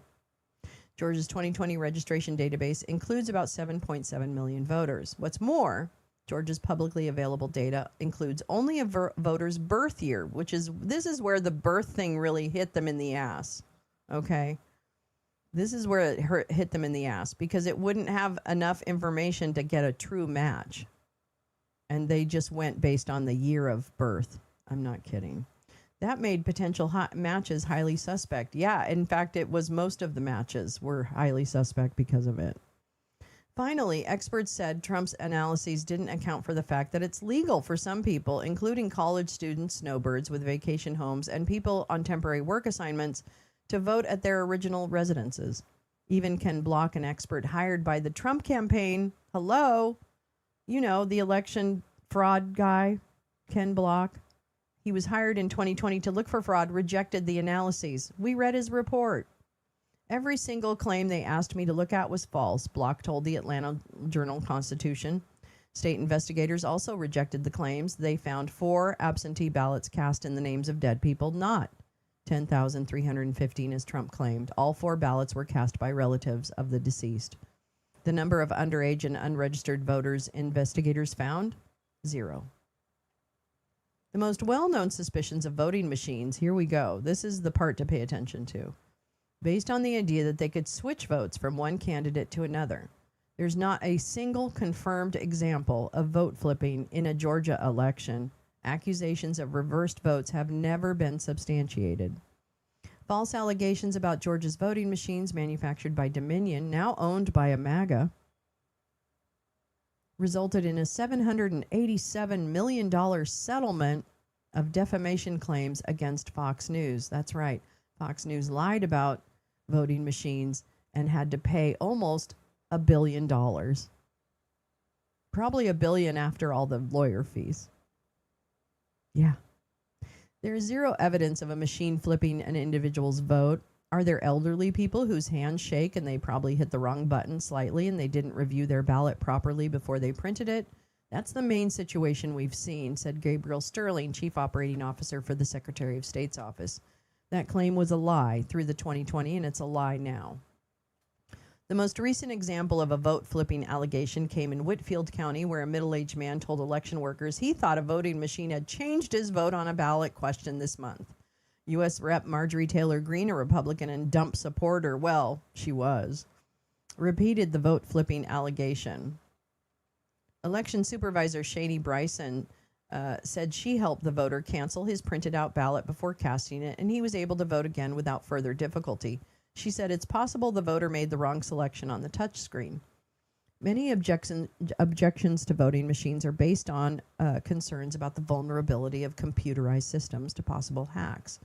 While it's possible votes could be changed if someone gained access to election computers and installed malware, that doesn't mean it's ever happened in an election. In another case in Ware County, a lawsuit alleges that a batch of absentee votes were flipped from Biden to Trump between the initial count and a recount in 2020. But election supervisor Carlos Nelson says that isn't what occurred. Nelson said an election worker rescanned a ballot batch that didn't feed into the scanner correctly the first time, and the worker mistakenly accepted both scans instead of discarding the original. The problem was corrected during an audit and recount. The error meant that ballot batch labels and numbers were different between the initial count and recount, but no votes were flipped, Nelson said. During the recount, Trump gained 38 votes and Biden lost 42. 2,000 Mules. The right-wing conspiracy film 2,000 Mules spread the fantastical idea that shadowy and unnamed individuals deposited fraudulent ballots into drop boxes across metro Atlanta, and now the guy behind 2,000 Mules is in charge of elections for Trump, basically. Yeah, that's right, Greg Phillip. That's right. Because this is a personal nightmare for all of us. It wasn't true. The publisher of the film apologized to a Georgia man shown in the movie as he returned absentee ballots for himself and his family, which is legal. Salem Media Group made its apology to settle a defamation lawsuit brought by the man and removed it from distribution. So anytime you hear about 2,000 Mules, your immediate answer is, yeah, and the courts forced them to admit it was a lie, apologize, and remove the film. Next. That's your answer to 2,000 Mules. They made it up, and it was proven in court. The publisher, the GBI, Georgia Bureau of Investigation, reviewed the ballot stuffing allegations, found they lacked sufficient evidence to merit a law enforcement investigation. The film relied on cell phone signals to geofencing. This is Greg Phillips. Yeah, that's why he's working with FEMA and Hi, peace, love. How are you doing? The film relied on cell phone signals to show when people moved within about 100 feet of drop boxes, but the GBI found that the data didn't indicate any crime had been committed. People walking by boxes doesn't actually mean that they're fucking with them. The state election board dismissed cases of alleged illegally returned ballots that were featured in 2,000 Mules, confirming that ballots belonged to family members. And the conservative organization behind the allegation of fraud, True the Vote. It's like I've forgotten all this stuff happened, and it's like it comes back, and it's really painful. I should go get my coffee. I will in a minute. Okay, hold on. A defamation lawsuit. The conservative organization behind the allegation of fraud, True the Vote, Greg Phillips, who is now a member of the Trump administration. I'm just going to keep saying that until people realize that Greg Phillips is the guy behind 2,000 Mules. True the Vote, a.k.a. Greg Phillips, acknowledged in a court filing that it did not have evidence to support its story of a ballot trafficking scheme. A defamation lawsuit against True the Vote and conservative filmmaker Dinesh D'Souza is still pending. Well, I hope they fucking win. Matt Mashburn, the state election board's acting chair at the time, said investigators exhaustively tracked down allegations of illegal voting, but none was proved. Accusing someone of a crime when they're engaged in innocent lawful behavior is a risky thing to do, Mashburn said. You can completely and utterly disprove something like this ballot mule thing. Completely disproven, but something else keeps popping up. Girl, I know. Tell me about it. Yikes. Good morning. Fake Putin clone is making Spock uncomfortable. I know. I gotta move him. Hold on. Let me find my Putin thing because he sneaked away. Okay? He snuck away. He's a sneaky little bastard. Sneaky little fucking bastard. Bam, bam, bam. Let's find him and turn him. I gotta move you. Oh, yeah, there we go. Oh, I see. Okay, that's what happened. I see what happened. Yeah, you get back over here. You're supposed to be over here staring from the corner. Yeah, that's where you're supposed to be. I can't move my little logo. Where's my little logo? Oh, sorry. I know I'm playing with things right now. Okay, I'm going to stop. Okay, I have more to read to you. I really want a cup of coffee though, so let me find a video because I'm sorry. I need a cup of coffee. I woke up late and I'm really tired and I have other stories I really want to read to you. So Can Spock feel? Yes. Spock feels it's the time to smoke weed. That's what Spock and our relationship is based on. When is it time to smoke weed? Oh, I know. I have another one. Oh, wait. Okay, hold on. Da da da da da da da da da da. Ooh, ooh,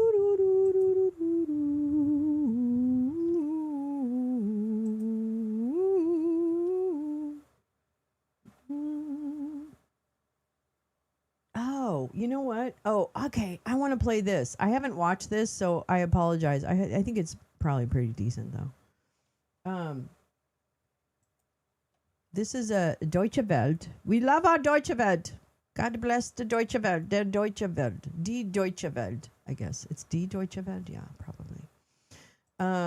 The U.S. authorities released another batch of files. Stop. Okay, we love our German reporters. You know it. Hold on. Oh, fucking God. Maybe someday I'll be lucky. Maybe someday I'll win. Maybe someday. Maybe this time, for the first time, love won't hurry away. I'm gonna grab a cup of coffee. La la la la. Ooh. Yes, he is half human, so he can, unlike his Vulcan counterparts. Exactly. Potheads. Let's hear it for the potheads. Okay, I'm gonna play this piece. It's called "Was Jeffrey Epstein Trying to Blackmail People for Russia Using Compromising Material?" Mm-hmm. All right, so I'm gonna run. I'm gonna get some coffee, and I'll be back well before this is over. It's 10 minutes, okay? So here we go. Related to Jeffrey Epstein. Epstein, if you need reminding, was a convicted sex offender. He died in a New York prison back in 2019 while awaiting another trial for running a sex trafficking operation involving underage girls. Now, this latest release, made up of more than 3 million documents, images, and videos, gives new insights into Epstein's ties to the rich and powerful. It is also fueling speculation that Epstein could have been working for Russia. The suspicion is that Epstein would lure his powerful connections into sexual encounters, which were then used for the purposes of blackmail. Now, this tactic is synonymous with Russian intelligence, who happen to have their very own name for this compromising blackmail material. It's called kompromat. At least one European leader appears to be taking the potential Russian connection very seriously. Polish Prime Minister Donald Tusk. He has ordered a probe into whether Epstein's activities were directed by the Kremlin. A growing number of commentators and experts assume that it is highly probable that this was a premeditated operation by Russian intelligence. This so-called honey trap, a sweet bait, a trap set for the elites of the Western world, primarily the United States. It is increasingly likely that Russian intelligence services co-organized this operation. I don't need to tell you how serious that is for the security of the Polish state. This can only mean that they possess compromising materials against many leaders still active today. All right, for more on this honey trap, I want to pull in now Bartosz Walensky. He's the deputy editor-in-chief of the Polish daily newspaper, the Gazeta Wyborcza. Bartosz, it's good to have you with us. Do we know what's in the Epstein files that prompted Donald Tusk to launch this investigation? Well, there are contacts between Jeffrey Epstein and guy called Bilyakov, who used to be a former economic advisor to Vladimir Putin.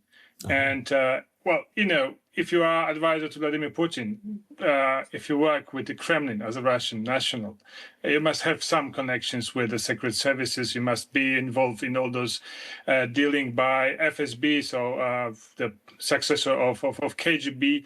Everything in Russia is a special operation. Everything dealing with the West, itself is a special operation. They consider it as a matter of foreign intelligence, and there are multiple threats. And the method of dealing, the network Epstein created. That looks like has been, copied and pasted from old Soviets textbook of the espionage to create a network of gaining, those compromise, those materials. Photographs made during, most uncomfortable situation, chantage and stuff like that. This raises our suspicions. Our prime minister didn't say who is to blame. Didn't say who was for sure dealing with Russians. He sees that the entire situation is very dangerous. There are, suppositions, and that has to be cleared. So they started with an analytical job for the moment, and then probably inquiry. Yes. Let me just, I want to make this clear though, Bartosz. I mean, we're not talking about there being strong evidence that Jeffrey Epstein was working with Russian intelligence, right? These are suspicions that we're talking about, right? Yes, indeed. But the suspicions are so serious, and the situation is so dire. We live now in. We have a war in Ukraine. We have a hybrid war in entire Europe. We have the sabotage actions.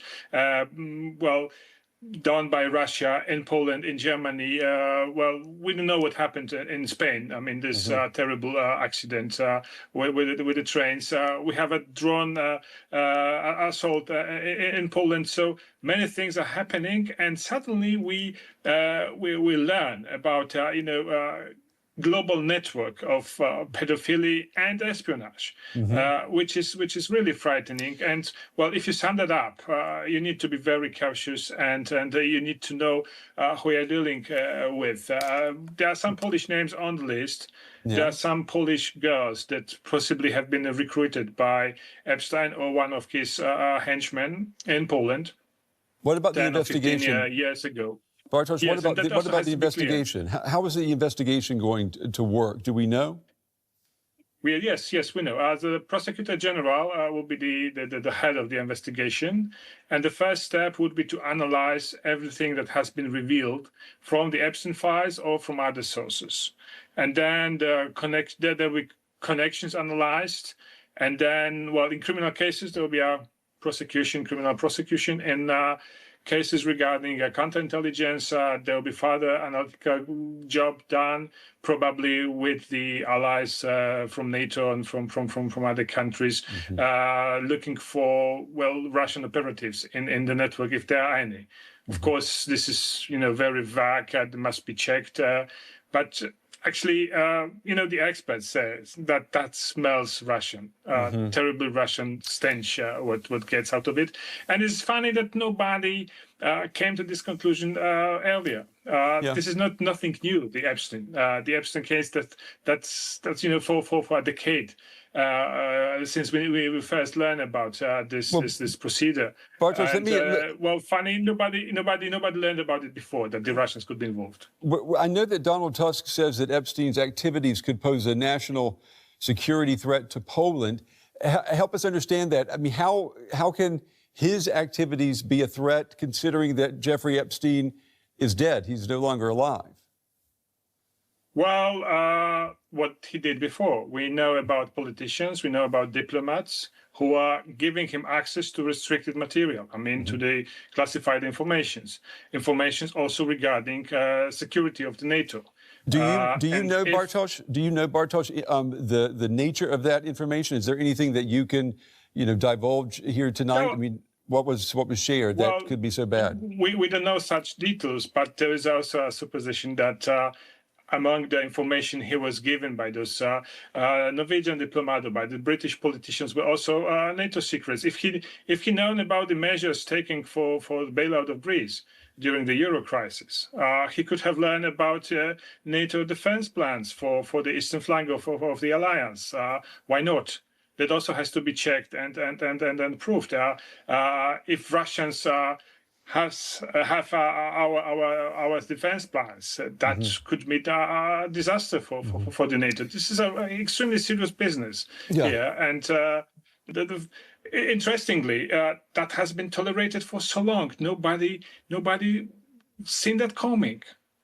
I know that Epstein's activities have raised the question whether or not Russia was involved in blackmailing political leaders. But if we put the compromise aside for a moment, what kind of other operations does Russian intelligence carry out to sway Polish domestic politics in Moscow's favor? I mean, what comes to mind when you're thinking about the way Russian intelligence manipulates Poland?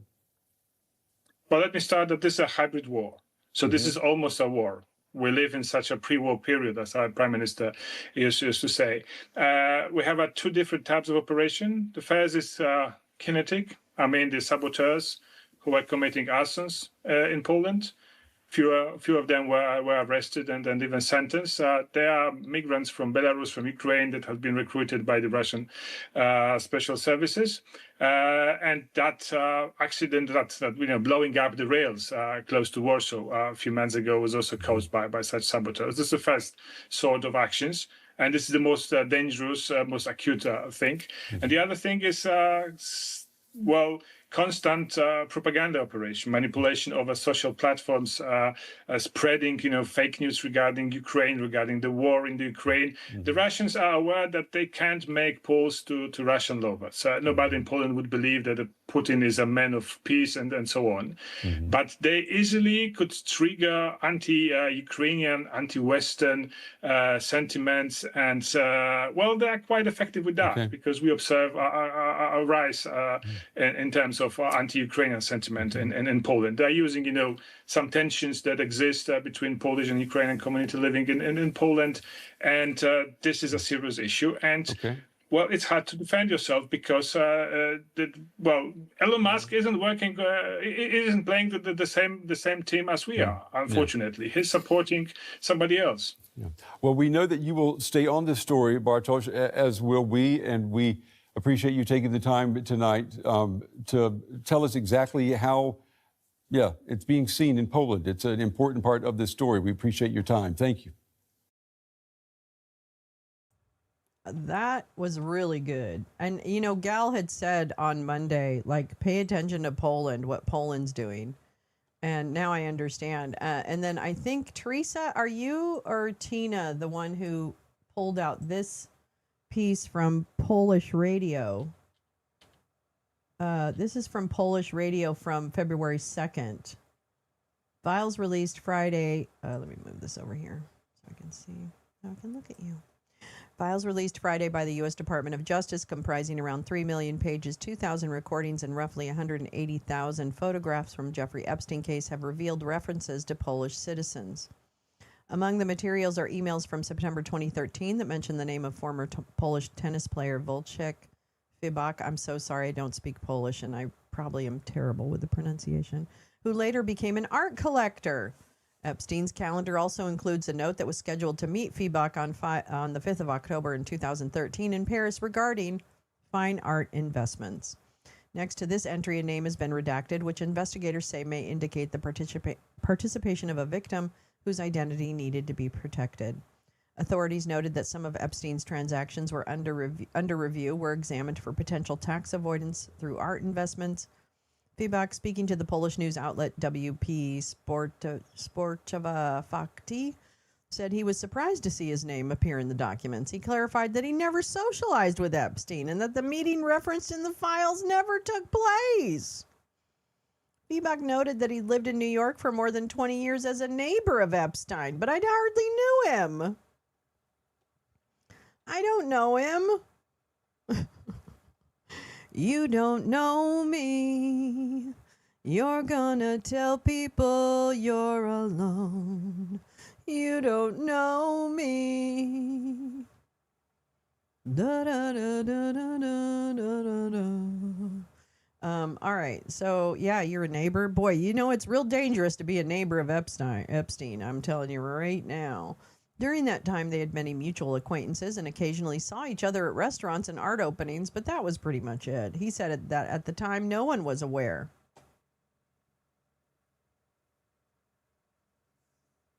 No one was aware of Epstein's darker side and expressed sympathy for all of his victims. Oh, that's so nice. Oh, all the more reason, therefore, that I feel for his victims. Oh, gosh, I can feel it from here. The released correspondence also includes an extensive exchange of online messages between Epstein and Polish model Mariana Ichkau something. Sorry. During 2014 to 2015, Marek Walkuski, Washington correspondent for Polish radio, pointed out that the fact that Idzikowska's name is not redacted suggests that U.S. authorities did not consider her a victim. The documents contain no indication of any wrongdoing on her part, and she put in, this is in Polish, and I can't read it. At the time, Idzikowska was 28 to 29 years old. The records show she exchanged dozens of emails with Epstein and frequently spoke to him via Skype. Why? She also traveled to New York at his expense and visited his private Caribbean island where she took part in activities including scuba diving and skydiving. The files additionally mentioned Janusz Banasiak, whose name reflects Polish origin, as Epstein's estate manager in Palm Beach, Florida. According to the documents, Epstein instructed Banasiak to ensure that if Idzikowska missed her flight to St. Thomas, Virgin Islands, she would be transported to the airport the following day. And that is that. So the polls, I'll be really interested to follow the Polish Polish president's investigation of Putin, because Poland, of course, as expressed in that piece, is incredibly vulnerable right now in terms of Putin. It sounds like there's arson happening and other things in the country. So it's really nice. And the other thing I wanted to read today, actually, no, I won't read it. I really want to get to this other stuff about prison abolition. But the one thing I want to read or keep track of is also the Mandelson. Who's the guy in England who just resigned? There's a member of parliament who just resigned. I think that also, and the impact it's going to have on Keir Starmer, I guess. I'm not really sure how Keir Starmer, although he appointed the guy to the role, I guess. So I'm very curious also to see how that Mandelson, or whatever his name is, that kind of plays out. But I really wanted to turn our energy to a little bit of a domestic matters here, because we had that incredible documentary on Tuesday about prison abolition. And so I had pulled this, I had come across this piece and a couple of pieces on, the Supreme Court and shit like that. I think this is not, no, that's crude oil. Okay. But I really want to read this. This is from the website, A History of Racial Injustice. And what they do is every day they'll share another story of on this day, right? So I'll link this website in the description of the video. But I wanted to read February 3rd's entry. And the entry was on this day, February 3rd, 1948. Just to, kind of remind us, I guess, that this world has been cruel. It continues to be cruel, and we're not much farther down the road than we used to be. Yeah, DJT just brought the entire Sinaloa family to the U.S. cartels. Yeah, exactly. Oh yeah. Oh my gosh. My heart is breaking for Savannah Guthrie. Can I just say that? I would be so apoplectic if my mom was missing and I didn't, and she's so vulnerable and so fragile. I just, my heart breaks in that entire situation. And I have no idea if it has anything to do with, I think we'll probably find out that it has more to do with local criminals than it does any kind of grander scheme. But, I mean, in this world, anything is possible. I just hope they find her safe and alive and relatively unharmed. I mean, I just can't. That story just absolutely guts me every time. And it's, there's so many people missing in the world that it's not just her. It's just that we happen to be hearing about her story. But my heart breaks when so many families have people missing and they don't get the attention that this is getting either, right? Anyway, good morning, Robert. How are you? All right. So let me read this to you, this story. On February 3rd, 1948, Rosalie Ingram, a black woman, and two of her children, Wallace, 17, and Sammy Lee, 14, were convicted by an all-white jury in a one-day trial in Ellaville, Georgia.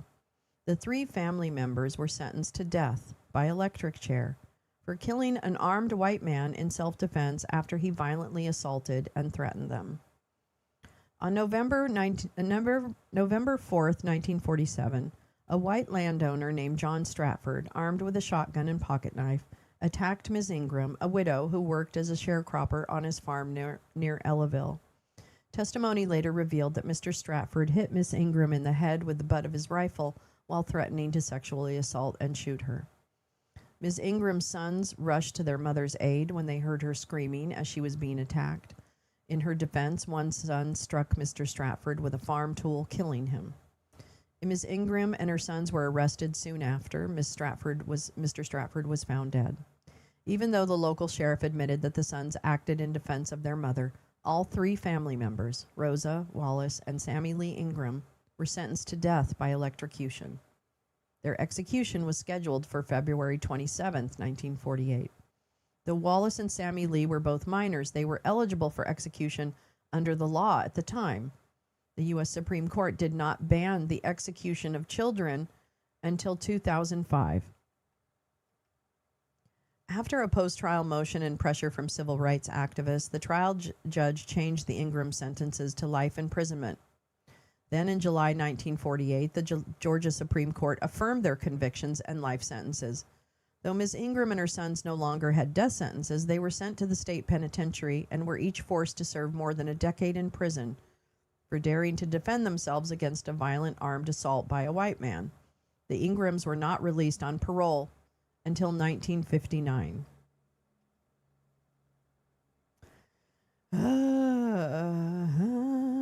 Learn more about our history of racial justice and results in a presumption of guilt and dangerousness that continues to make black people more likely to be wrongfully convicted, unfairly sentenced, or killed by police. Read EJI's Segregation in America to learn more about how, for generations of black women, racial terror included the constant threat of sexual assault and a complete lack of legal protection. So this is a wonderful website. We will definitely be coming back to this because the history of this country is so short and yet so packed with injustice and harm on people for existing, right? Yeah, I don't know. Terrifying to exactly everyone, heartbreaking to everyone. I will take that bet on it being some local or familial malfeasance, except for it's too morbid to bet. Yeah, of course. He was some kind of cabinet type position, foreign. Wait, Tim Scott said that was the most racist post. Which post did he say that was? I enjoyed your yelling at Jane Fonda's speech. Yeah, you did. I was yelling at a right-wing media guy who was asking dumb questions about children being separated from their parents in a church service. I don't know. I actually was compelled to yell at him, Robert, because asking about a stupid situation in a church in Minnesota that doesn't even compare to the rape of Katie Johnson at 13 by the President of the United States and the separation of Liam, a 5-year-old. So I reminded the reporter, Robert, that those two stories also existed around children. No, but I heard it was really racist. Oh, wait. Whoa. I didn't hear that, Lee. Wait, what? Mm-hmm. Yeah. Did you enjoy it? You like me yelling, Robert? Is that what you like? Did you like the substance of what I said, Robert? Or just my volume? Okay, let's see here. Wait. Trump blocked the Clintons?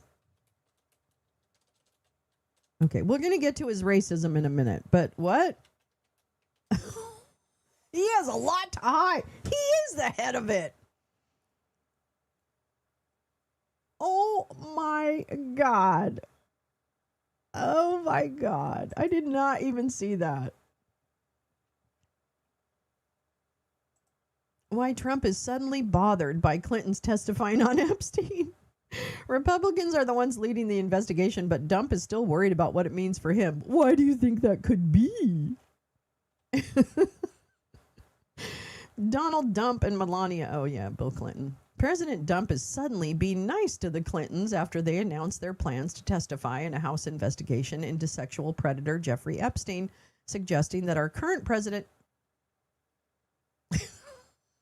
Wait, what? Get out of here, duck. Oh, my God. Stop it. Okay, wait, what? Oh, my God. Oh, my God. My life. Am I right? Okay, here we go. President Dump. I'm weird. Sorry. No, that's not weird. It's just rude, but whatever. You'll learn the difference someday. President Dump is suddenly being nice to the Clintons after they announced their plans to testify in a House investigation into sexual predator Jeffrey Epstein, suggesting that our current president may fear being called to similarly testify once his term ends. Is that what you think he's afraid of?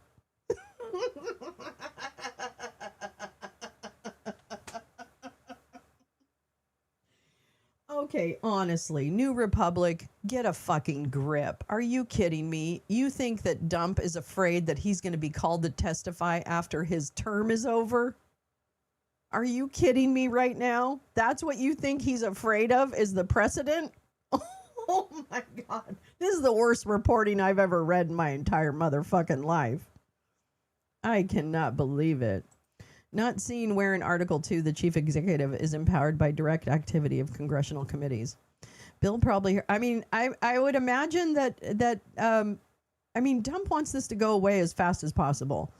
It may not be that Clinton knows anything about Trump's activities.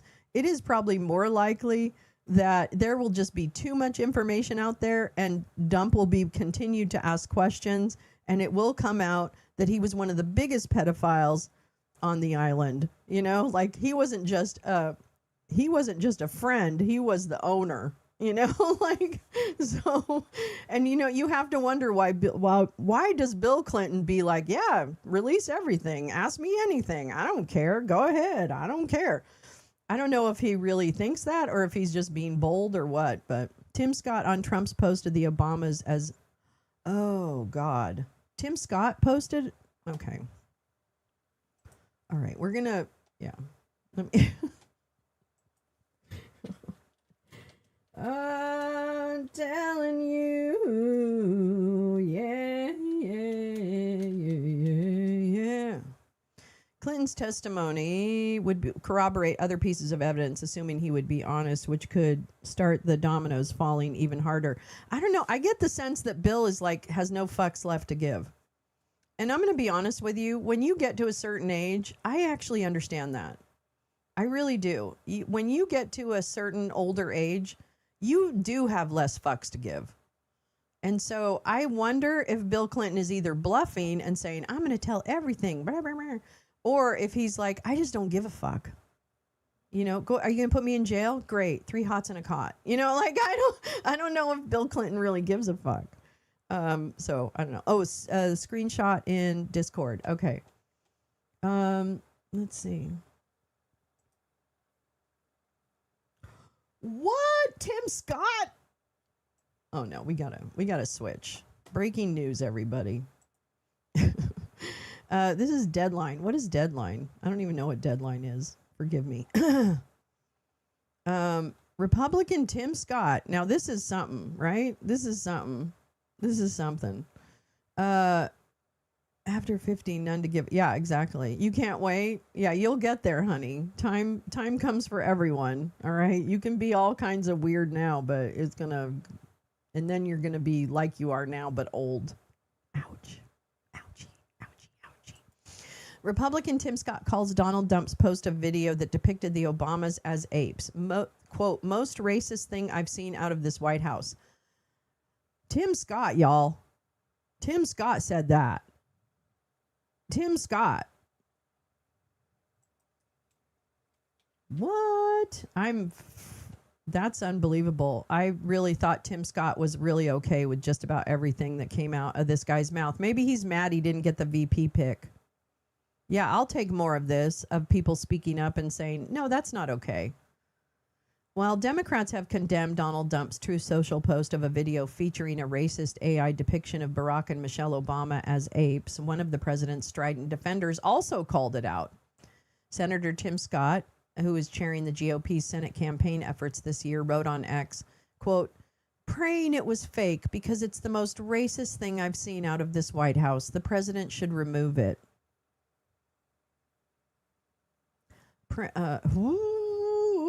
AF Post? I don't get this. Oh, I see AF Post. So is this his Truth Social account? Yeah. The White House has oh my God, y'all. The White House has acknowledged that Trump posted the video.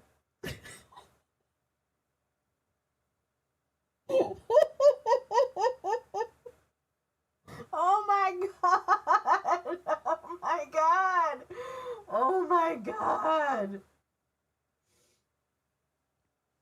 The White House has acknowledged that Trump posted the video and defended the president for doing so. White House press secretary Caroline said in a statement, this is from an wait.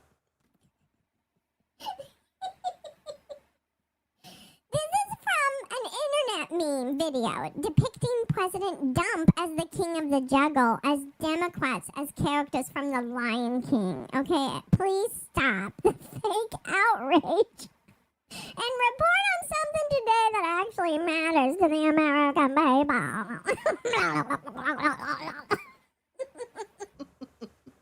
What the fuck, Caroline? Caroline, stop! Are you kidding? Are you kidding me right now? Are you kidding me?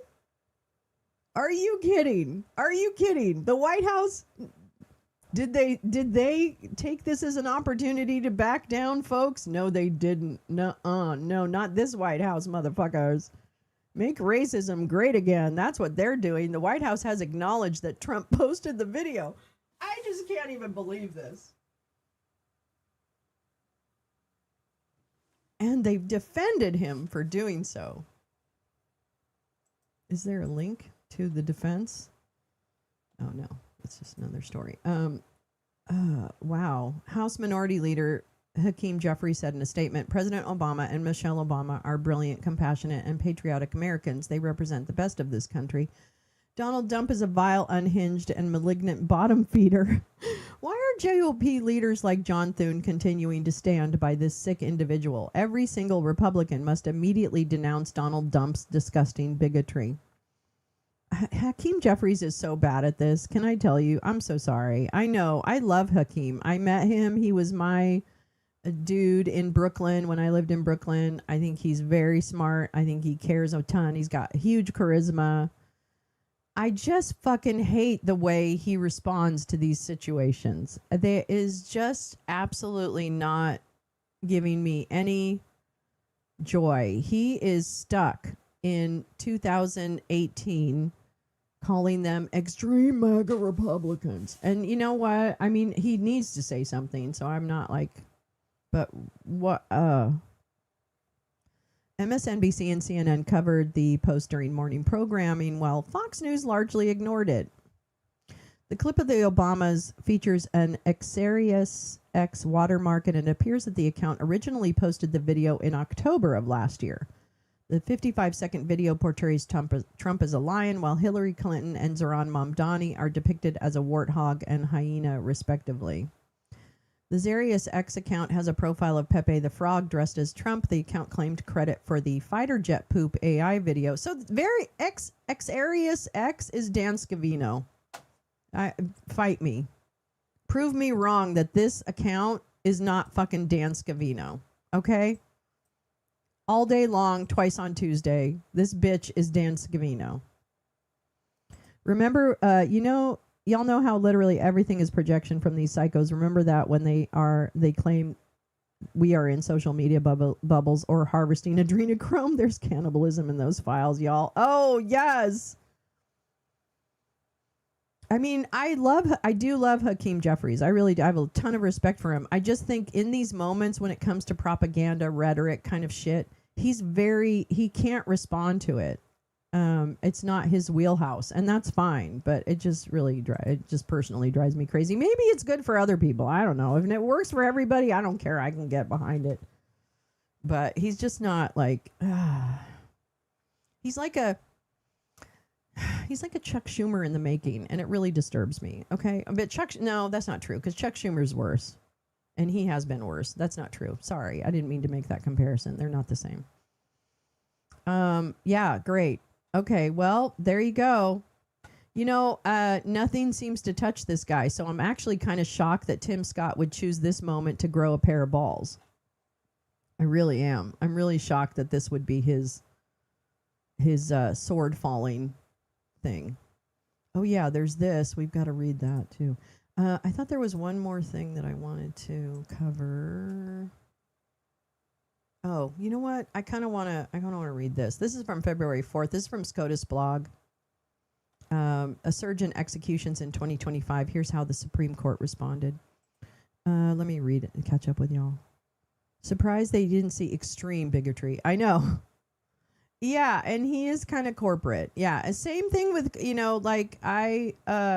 there's a lot of politicians in that tri-state area, Jersey, New York, and Connecticut, who are just like, they're really, they're Democrats and stuff, but like Chris Coons, these people, he's Delaware, I guess. Who's the other guy? Who's the other Chris? And he's from Connecticut. What the fuck is his name? I can't remember. Another Chris, another white guy named Chris.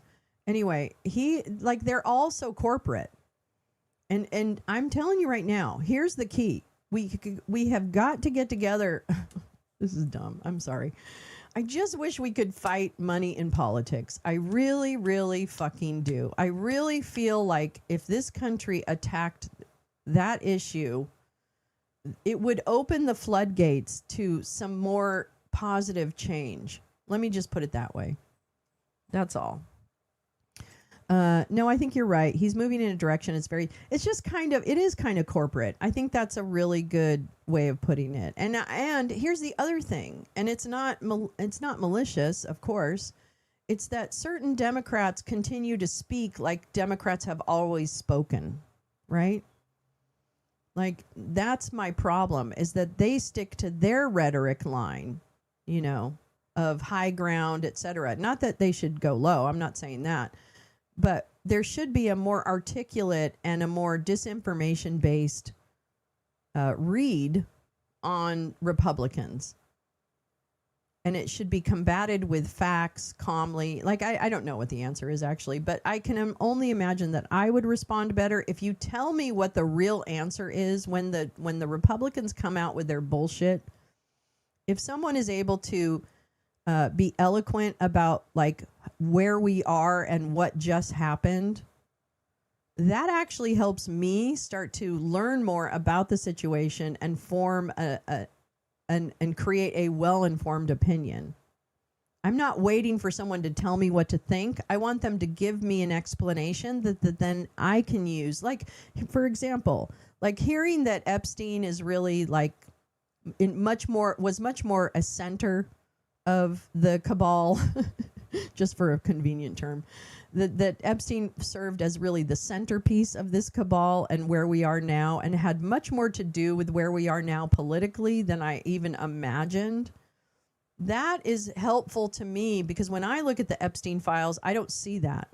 I need people to synthesize that and tell me kind of this is where, I'm seeing it. And then I can use my own brain and like dig deeper into pieces that make sense to me. Does that make sense?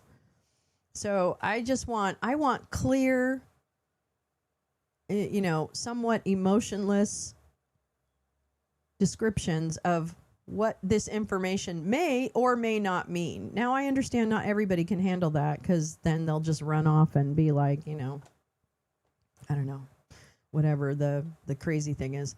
But I think it would be a good place to start. I don't know.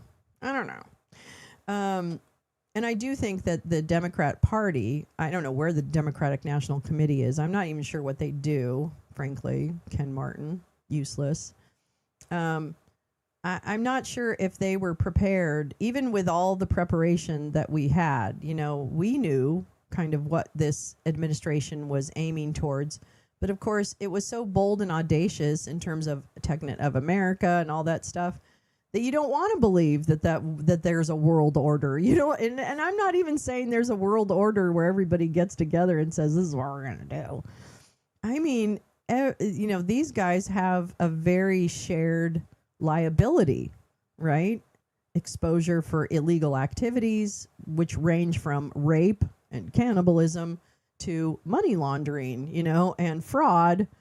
So I think there's a lot collectively for people in the world to buy into this because they will then be engaged in protection of their whole class of people, right? So I think that I get it, but boy, when are we going to say no? I want multiple leaders working together, one to give clear explanations, another to expose the smallness of the bigotry, and a third to turn the joke on its head and make a mockery. Yes! Yes! Yes. Yeah, give it advice directly. Well, I'll never say it like I just did because I'll never remember. But I think that meowing start, that's a really good suggestion where you've got really a coordinated attack on disinformation. That is something we back down on the claim of disinformation very fast in this country. And I think it is to our detriment, our downfall that we did that we ignored or we let people say, no, you shouldn't worry about disinformation. Don't be stupid. Russia, Russia, Russia. Well, guess what? It was Russia, Russia, Russia, you motherfuckers. God, I'm so sick of it. Anyway, I'm also sick of the SCOTUS, and capital punishment. There was a surge in executions in 2025. Here's how the Supreme Court responded. In 2025, the United States saw a surge in executions after a period of decline. According to the Death Penalty Information Center, 47 people were put to death in 11 states, the highest annual execution total since 2009. As I previously reported for SCOTUS blog, several factors led to the surge, including the Trump administration's embrace of the death penalty, a marked increase in executions in Florida, from 6 in 2023 and 1 in 2024 to 19 last year, and the end of the death penalty moratoriums in states such as Arizona that had paused executions for years as they reassessed the procedures and methods they used to carry them out.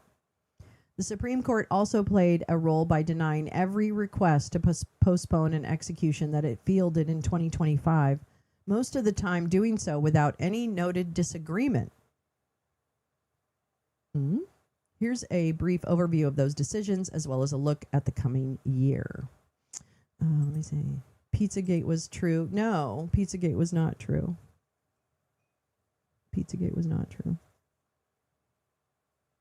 But Comet Pizza had nothing to do with it. But I guess Jeffrey Epstein did. Are you mad about Jeffrey Epstein, Robert? Aren't you mad? Are you mad about it? Are you mad that children have been so victimized by men over the years and we've done nothing to change it? Are you mad about that? I'd be mad. I'm mad about it. Among the 47 people who were executed in 2025, 34 filed emergency stay applications with the Supreme Court days or weeks before their scheduled execution. They asked for a postponement so that they could continue to challenge their conviction or death sentence, and so that the justices would have more time to consider their petition for review. You are? Okay, good. Such applications are rarely viewed favorably by the court, which typically seeks to avoid intervening in capital cases at the 11th hour. But the court's unbroken streak of denials over the past year still felt notable, in part because so few of the orders indicated that any justice disagreed with the decision to allow the execution to go forward, and even fewer involved a written dissent. According to SCOTUS Blog's database of capital cases, just 6 of the court orders in 2025 disposing of emergency stay applications acknowledged any disagreement between the justices. In 4 of these cases, some or all of the justices who would have granted a stay of execution did not explain why. The noted disagreement typically came from the court's liberal wing. Indeed, over the past year, just one Republican appointee, Gorsuch, publicly disagreed with the court's refusal to delay an execution. He did so in Hoffman v. Westcott, in which Jesse Hoffman, who was sentenced to death in Louisiana after being convicted at the rape and murder of Mary Elliott, challenged the state's plan to execute him using nitrogen hypoxia under the Religious Land Use and Institutionalized Persons Act. Specifically, Hoffman contended that the execution method would interfere with his meditative breathing, which was part of his Buddhist faith. While Justices Sonia Sotomayor, Elena Kagan, and Ketanji Brown Jackson indicated that they would have paused Hoffman's execution, they did not explain their decision. There were 2 other, everyone is in on it.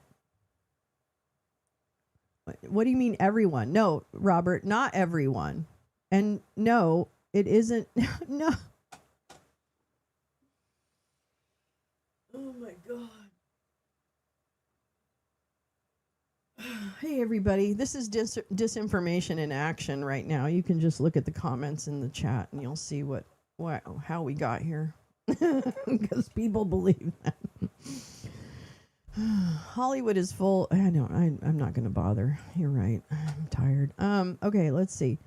There were 2 other written dissents in 2025. Oh wait, did I do this? Yes. Both of which came from Sotomayor and were joined by Kagan and Jackson. These opinions were much longer than Gorsuch's 2-paragraph dissent in Hoffman, and Sotomayor employed a harsher tone, criticizing her colleague's refusal to address what she felt were significant and legal questions raised by the litigants on death row.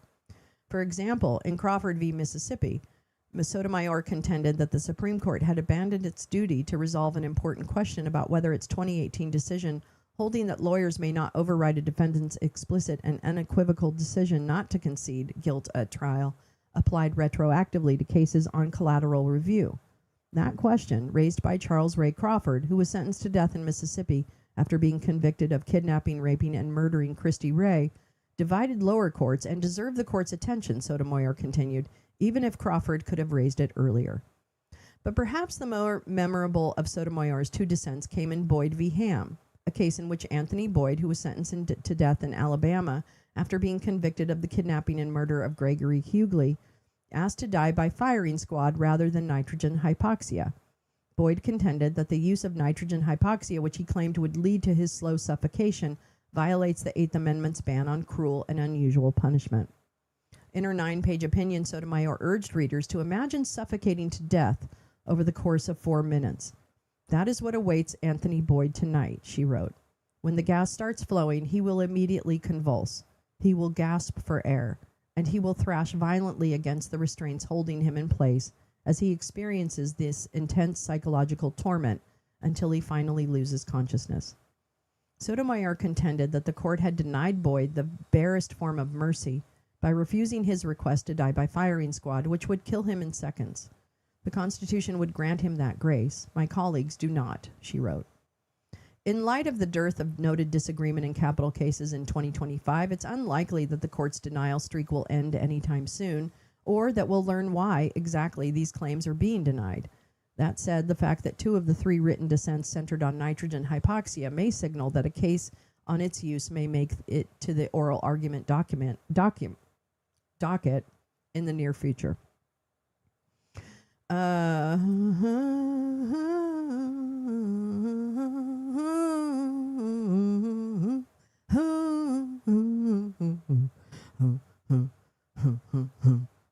Who's they? Additionally, by early July, the court is expected to issue its rulings in 2 death penalty related cases it is addressing on its oral argument document. The first is on the role IQ tests should play in applying the ban on executing people who are intellectually disabled. The second is how to determine whether a litigant has forfeited his or her right to challenge potential racial discrimination in jury selection. The 2 rulings could affect capital cases across the country and potentially continue a trend highlighted by Daniel Harawa in a July 2025 SCOTUS blog post. During the 24-25 term, the court was, as Harawa put it, surprisingly sympathetic to people on death row in cases that made it to the oral argument docket, even as it denied every emergency request that it received to delay an execution. How does that work? By early July, we should also have a better sense of whether 2025's execution surge will continue this year. Several death penalty appeals are still pending in the lower courts, and the Supreme Court will undoubtedly receive more such emergency applications. God, it's just terrible.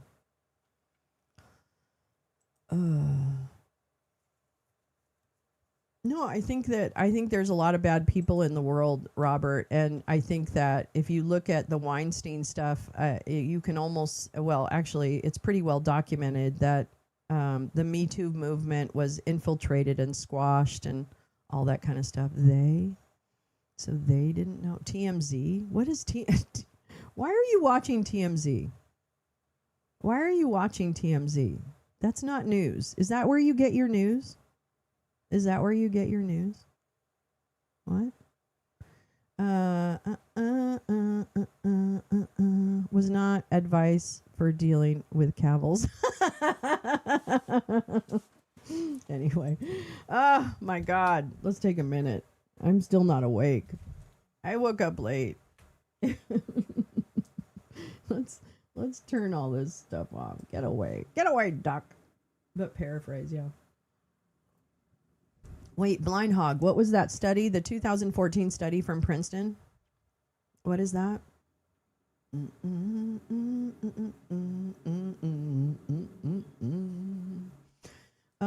Yeah, oh, wait, let me see what else. I didn't even check the news today. I read the news today. Oh, boy. Oh, well, breaking news. Breaking news. Breaking news. Guys, the New York Times. Trump deletes post. Trump deletes post with racist video of Obama's after outcry. Oh, taco. President Dump removed the video which portrayed blah, blah, blah. Oh, wah, wah. That's a nice tie, though. It's like this iridescent thing going on. That's pretty cool. I mean, I don't know. You know, even a broken clock is right 2 times a day. Trying to share the link. Oh, yeah, you can't share a link. I'm so sorry, Blind Hog. If you put the part in after the www, just copy that part and put it in the chat, and then I can go and pull it. Or I could go find it. He's a very sad man. He's a very sad man. So that's part of the front page. Let's see. Trump administration social media post echo white supremacist messaging. You're kidding. No, tell us it's not. Schumer pressured to support renaming Dulles and Penn Station for Trump.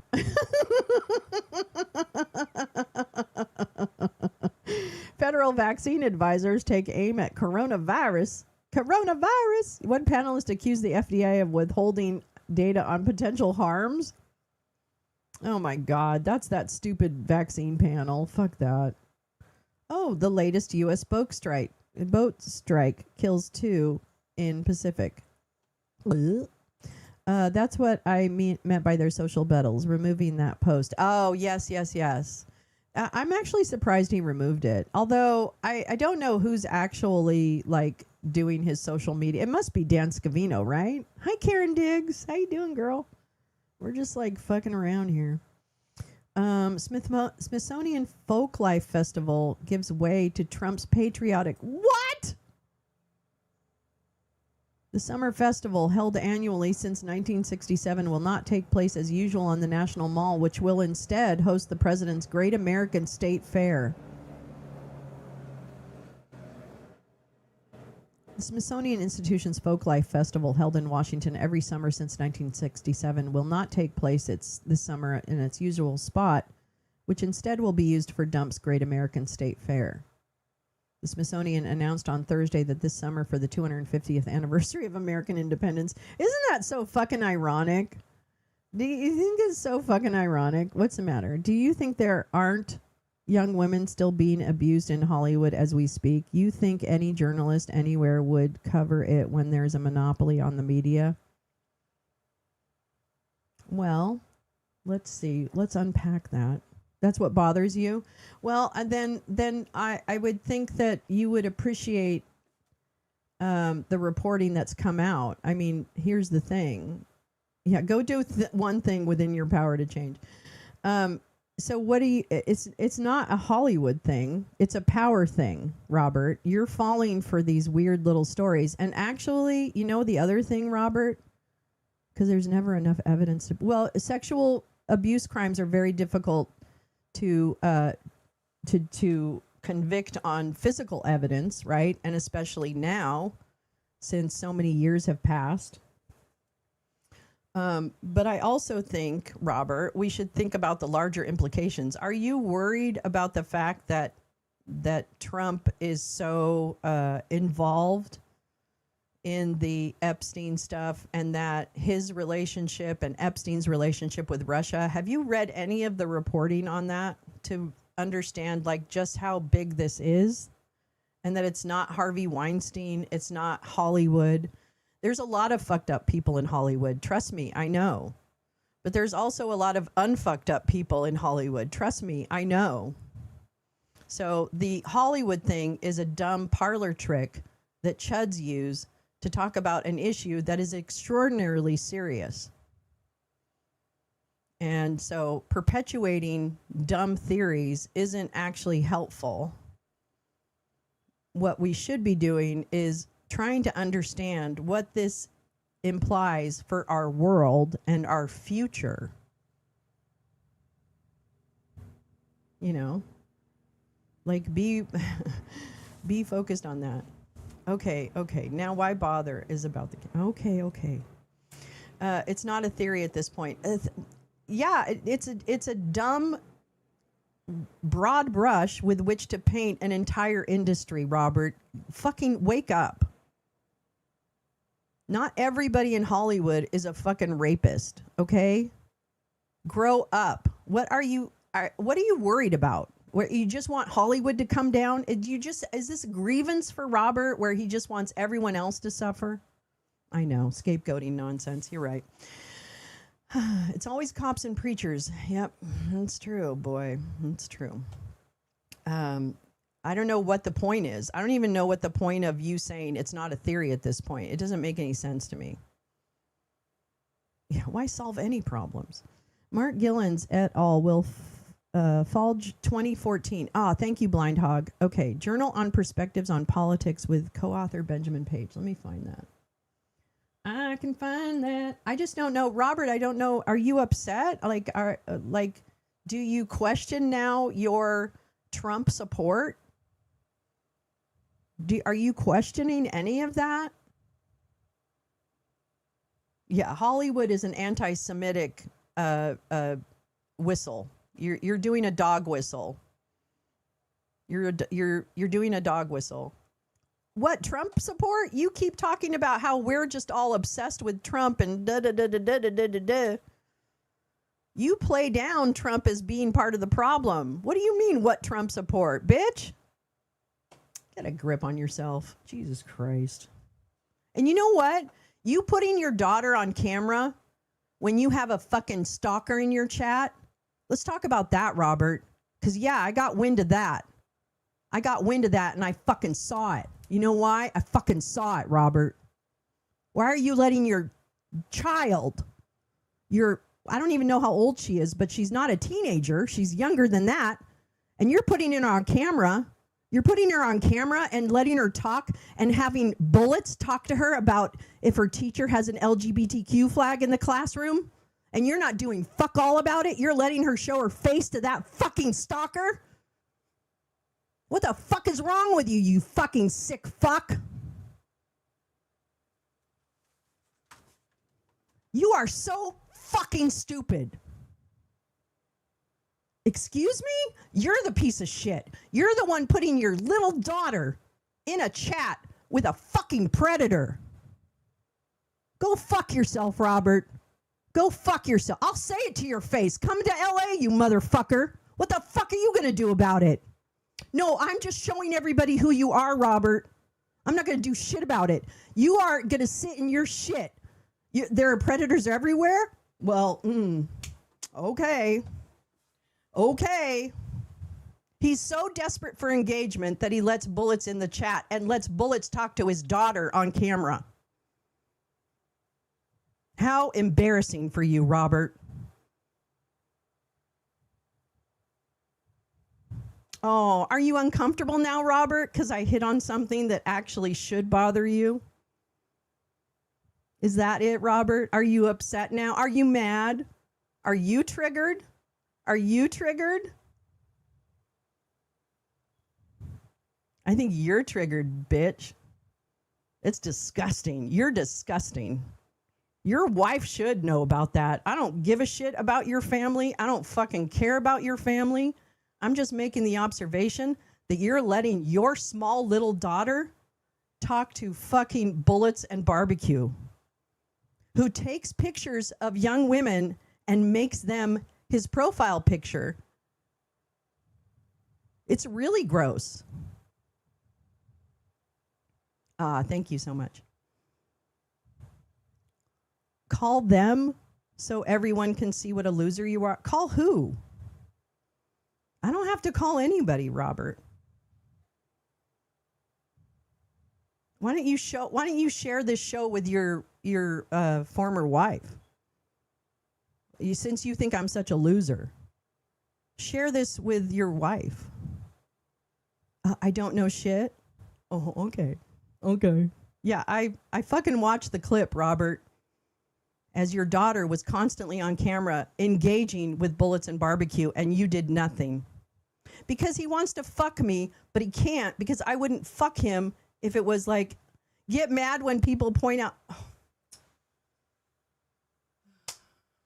No, I get mad when stupid people point out shit. That's right. When stupid people, yeah, Karen's like, I'm out of here. Robert, you're a waste of a human being. You know that? You're a total waste of a human being. Well, you know, I mean, this is what we get. No good deed goes unpunished. Yeah, I know, he does. Tell us what? Tell you what? Tell you what?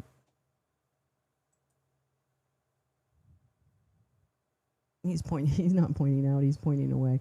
No, Robert does not understand how the world works. He is oh, you know what? Actually, I did hear another thing he said the other day. He was talking about how men are so victimized. Men, wait, no, this was it. You were watching fucking McAfee. Oh my God. You guys, Robert was watching videos by John McAfee about men being victimized in this world. Unironically, he was watching John McAfee talk about how men are abused in this world. I shit you the fuck. I forgot about that part. I cannot. It's so fun. I was like, no, you're playing this like ironically, right? Like you're being ironic. Playing John McAfee.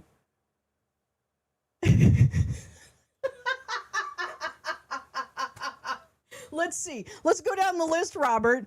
Let's his small child daughter engage with a predator on his live stream while he's standing there letting her handle the chat. You had your daughter answering chat while you were on live stream, and she was engaging with bullets and barbecue. And that's one thing. Okay. Yeah, I know you're mad because you want to fuck me because you asked me out, you stupid shit. You already let the game out. John McAfee is a predator, Robert, you idiot. No one wants to fuck you. Then why are you here? And you asked me out. You asked me out twice. My kid's fine, bitch. My kid is fine, bitch. I don't put her in a chat. I don't have grandkids, bitch.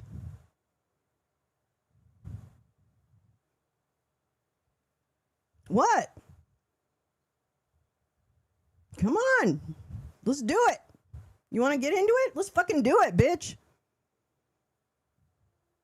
You don't even know who John McAfee is, do you, you stupid fucking cuck? You don't even fucking know. You're just so butthurt that nobody will fucking touch you that you have to run around.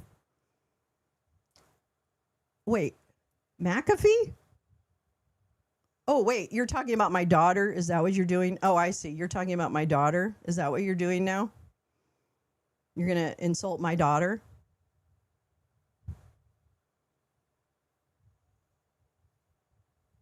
Yeah, why do you want to know where my kids are, Robert?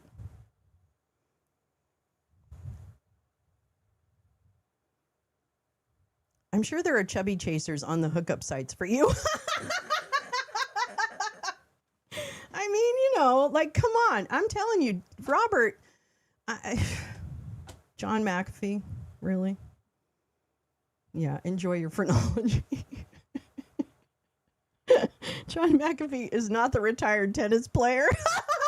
Did he think he was the retired tennis player? Is I missed that? I need to print this, though, because he's, you know, actually, where's the lie, right? No one wants to fuck you. That's why you're such a miserable bitch. John McAfee, yeah, exactly. That's okay. You know what, Robert? Keep surrounding yourself with pedophiles and sexual abusers and look to them for your advice. That's a great. You nailed it with John McAfee. Yeah, you have a great day too, you motherfucker. Stop putting your kid on your stream with fucking bullets and barbecue, you big dick. That the forums he spends so much time on have such deep connections to Bannon, Epstein, Thiel to manipulate men like him, that's right, Robert, into breaking the world so they could rob the ruins. That's right. But they don't know. DIY driver. Oh, Jay. Lawcat. That's a friend. Harry. Scuba Val. Oh, my God. Mater. Who? Bama Fox. I don't know who that. Clayberg. Oh, my God. Lisa Hurley. I know her. Fafo, too. I don't know who that is. B. Wright. I don't know who that is either. Thank you. Oh, my gosh. Do we have music? Hold on. Wait. I need to play some music. Where is some music? Oh, here we go. This'll bring us down. Hey, Robert, thanks for that. Because, you know, the show needed a little spice. That's right. Because we're just doing boring news on this show. That's right. I happen to know that Harry is in LA. Is he? Mm-hmm. But yeah, come to LA and I'll tell it to your face, Robert. What are you going to do about it? Punch me? Thanks, Jay Rance. Thanks for the membership. I know, Mater. That's right. That's what we do here.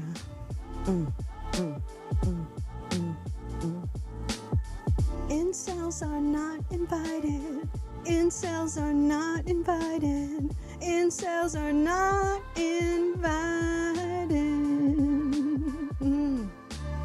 Yeah, yeah. J-Ran, so much generosity here. Oh. That's right. We're gonna shift the mood. We gotta shift the mood a little bit. Oh, yeah. Oh.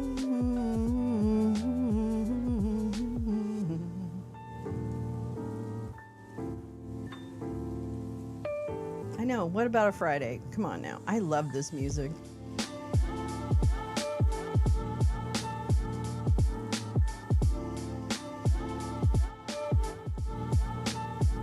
All right. Anyway, thank you, Jay. That was so nice of you. That was so nice of you. You guys are so kind. You're too kind. And sorry for the distraction. You know, sometimes I just like to play with my food. Okay? Don't come for me. Sometimes I just like to play with my food. You know, it doesn't, because otherwise it's just all reading and learning. And life just can't be all reading and learning, right? Shoveling done, birds fed, time for some soup. Cardinals and Blue Jays have descended on the backyard. Oh, spring is sprunging. Is spring sprunging? Ew. Remember when we used to think people would be indicted on Fridays? Yeah. You remember that, Sharon? I remember that too. Oh, those were the days. News dump Fridays. That's right. Oh, remember when, hey, I got one for you, Sharon. Remember when people were indicted? That's right. It does sound snuggly buggly. Schnoogly boogly. Well, there you go. What a show. What a show. Hey, let's see, they stay all winter. Oh, spring won't be here for a while. Sing. Well, don't sell all your crypto. Let's see, what's the advice for Friday? Don't sell all your crypto, or go ahead and sell it. We don't care. Don't be an incel. Don't be stupid, and don't be angry when a woman refuses to go out with you. It's not personal. It just is that you're a disgusting pig. That's all.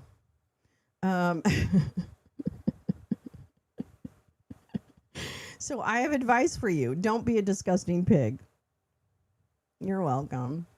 Yeah, I'm going to actually remove the other Robert account. Robert's going to create more accounts to come in, but I still have a delete button. I don't know. So let me do that. I still have a delete.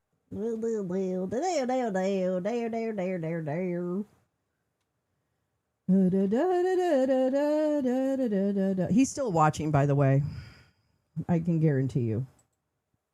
He's absolutely still watching. Because he's very predictable. Very predictable. He's very predictable. Yeah. Hey, Robert, when you grow a brain cell, you might be able to come back. But until then, ta-ta for now, bitches. No indictments today. No. In fact, no indictments ever. What is wrong with this? We don't get in. Think about it. And that was it. Somebody brought that up the other day. They were like, okay, so, you know, Obama, Crossfire Hurricane, blah, blah, blah, blah, blah. Where are the arrests? Where are the arrests? There are no arrests because there's no cases. No, I hope she definitely deserves better, Pep. Like, I was legitimately upset when I saw that. It's not my business. I don't care what happens to his family. I really don't. But it's disgusting to know that he knows exactly who Bullets and Barbecue is and that he would let her talk to his small daughter. That doesn't make any sense to me. And he should do better. And that was frightening, actually. It was frightening to me. And I have a feeling that he's going to see his daughter's picture on Bullets and Barbecue Alias one of these days. And the fact that he knows what her first name is. And he's done it before. He's taken people's grandchildren, put their pictures on a clone account, used their first names, and dropped end towers in chats far and wide. Or said horrible, horrible things using their identities. He's done that. He does it to me. He does it to a bunch of people. He'll take our identities and he'll claim terrible things in our name. And he's going to do it to Robert's daughter too. And I hope he doesn't, because she doesn't fucking deserve that. But Robert is the one who knows it happens and allowed him to engage with his daughter. That's why I got so mad about it. Because I actually do care about kids.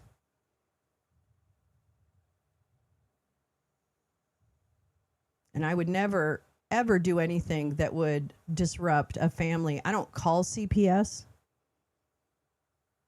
And I take that very seriously. But I am giving Robert the gift of advice. Clean up your fucking act. Get the Nazis and the sexual predators out of your chat. Do not put your daughter on screen when you are engaged in trolling and other things that attract said predators to your chat.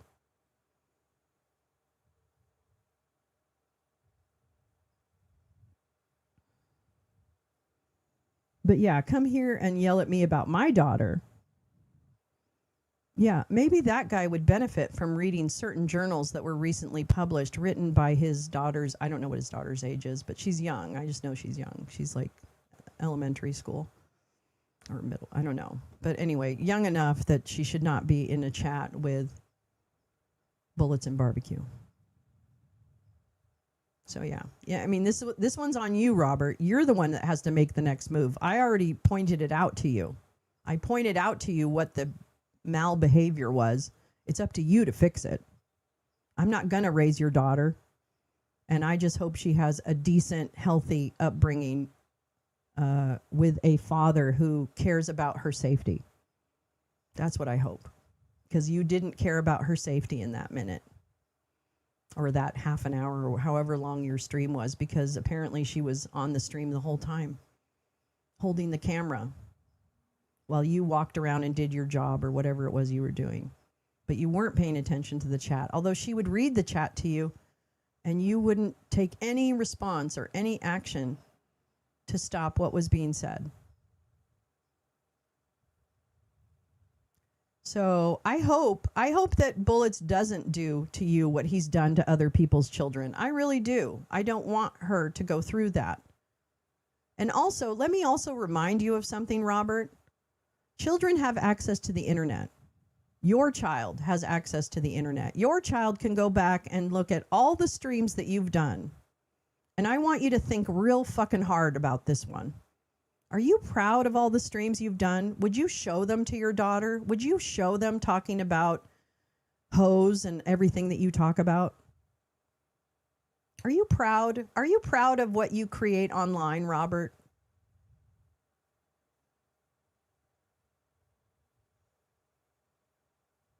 Anyway, Parenting 101. There you go. Yeah. Okay. So today's Friday. Guess what that means? You know what that means. You know what that means. It's time. It's going to be trivia tonight. That's right, bitches. We're going to do some trivia tonight. Yeah. Trivia. Trivia. Trivia. We're doing trivia, bitches. We're doing real trivia. Yeah, we are. I'm sure it'll be a shit show. I hope you show up for it. I don't try to provide a shit show, but somehow that's what happens. Friday night, why not?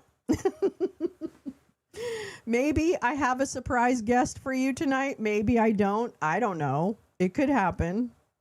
What's the first trivia question? Oh, Neil, you always win. Come on now. Even losers are winners. Spaced out trivia. All right. Anyways. All right. I'm going to leave you now. I've ruined your morning. Sorry about that. That's what I do. Shibboleth. That's right. The Shibboleths. God, that was a good movie. Oh my God. Begonia is such a good movie. Everyone wins at Spaced Out Trivia, God damn it. Shibboleth was so good. That movie was so good. If you have not seen Begonia, please see it. It is disturbing and wonderful all at once. Anyway.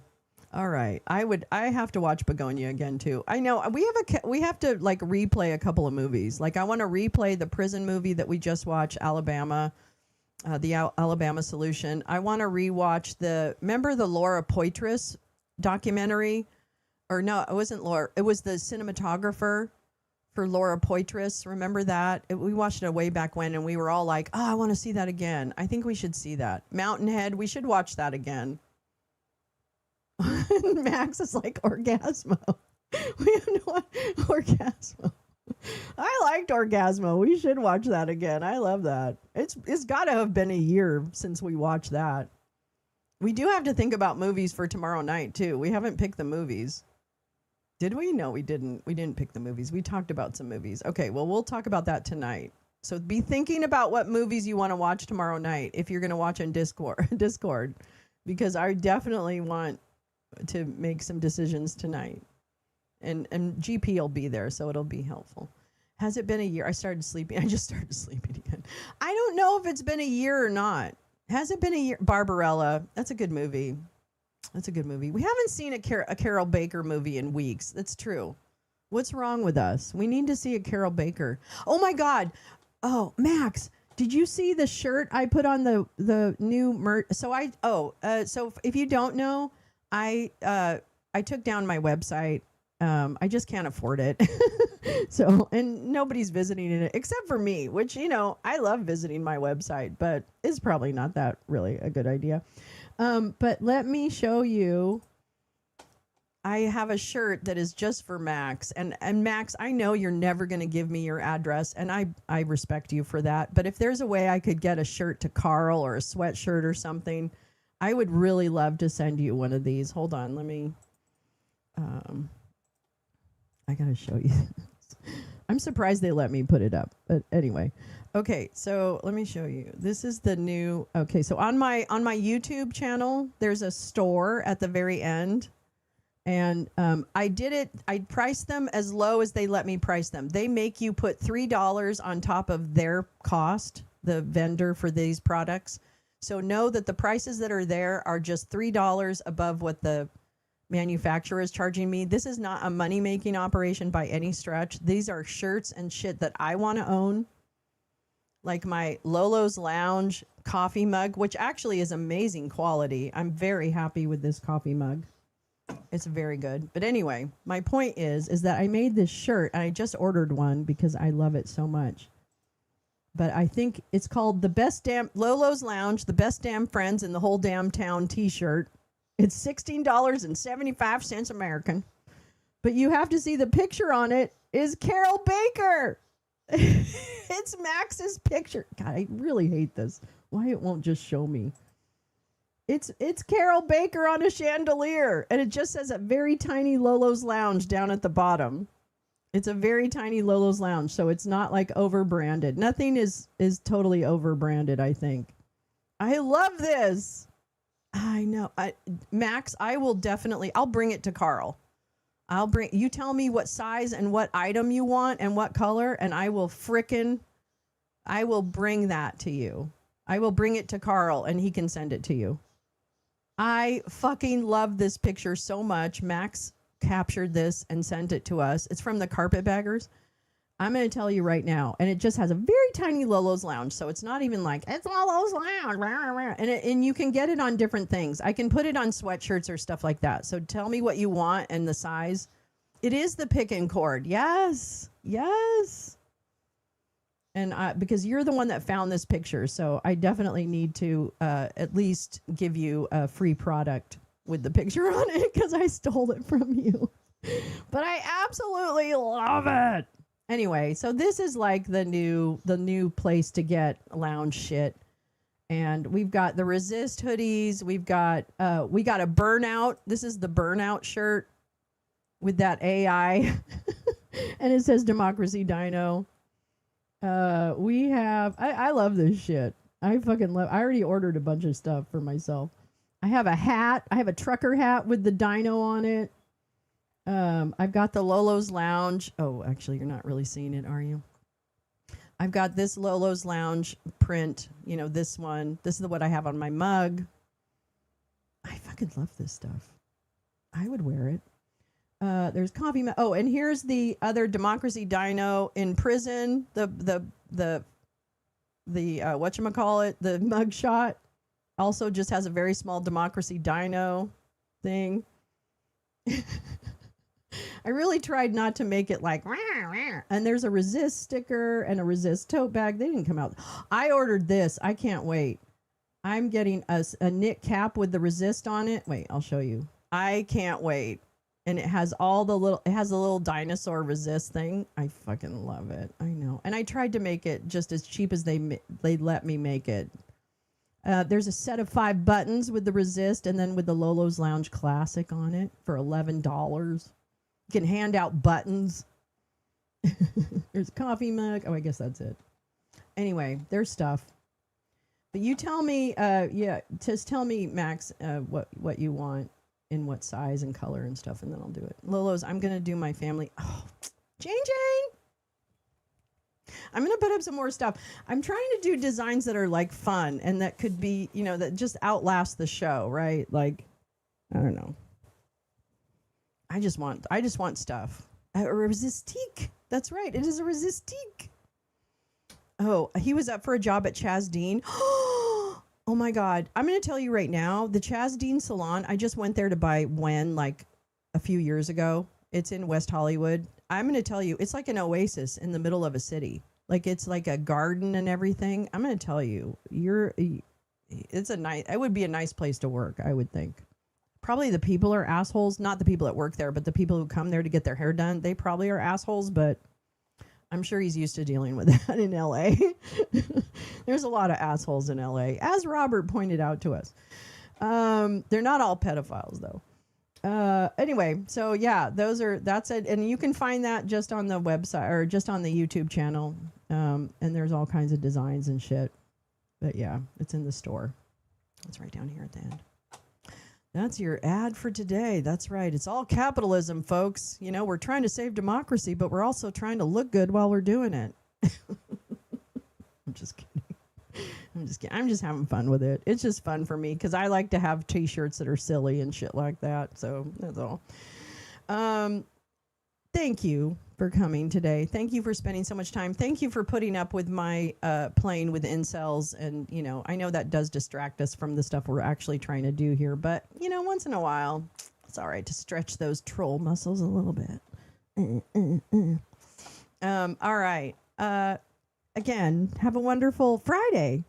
I hope I see you tonight. At trivia. Please. You don't want to miss it because it might be funny. I don't know. I'm going to see if I can pull it off, but it might be funny. So how's that for a teaser? And then if not, if I don't see you, have a wonderful Friday. I hope I see you tomorrow night at Movies on Discord, which we'll be publicizing. And until then, this is Lolo, and I am out. Goodbye.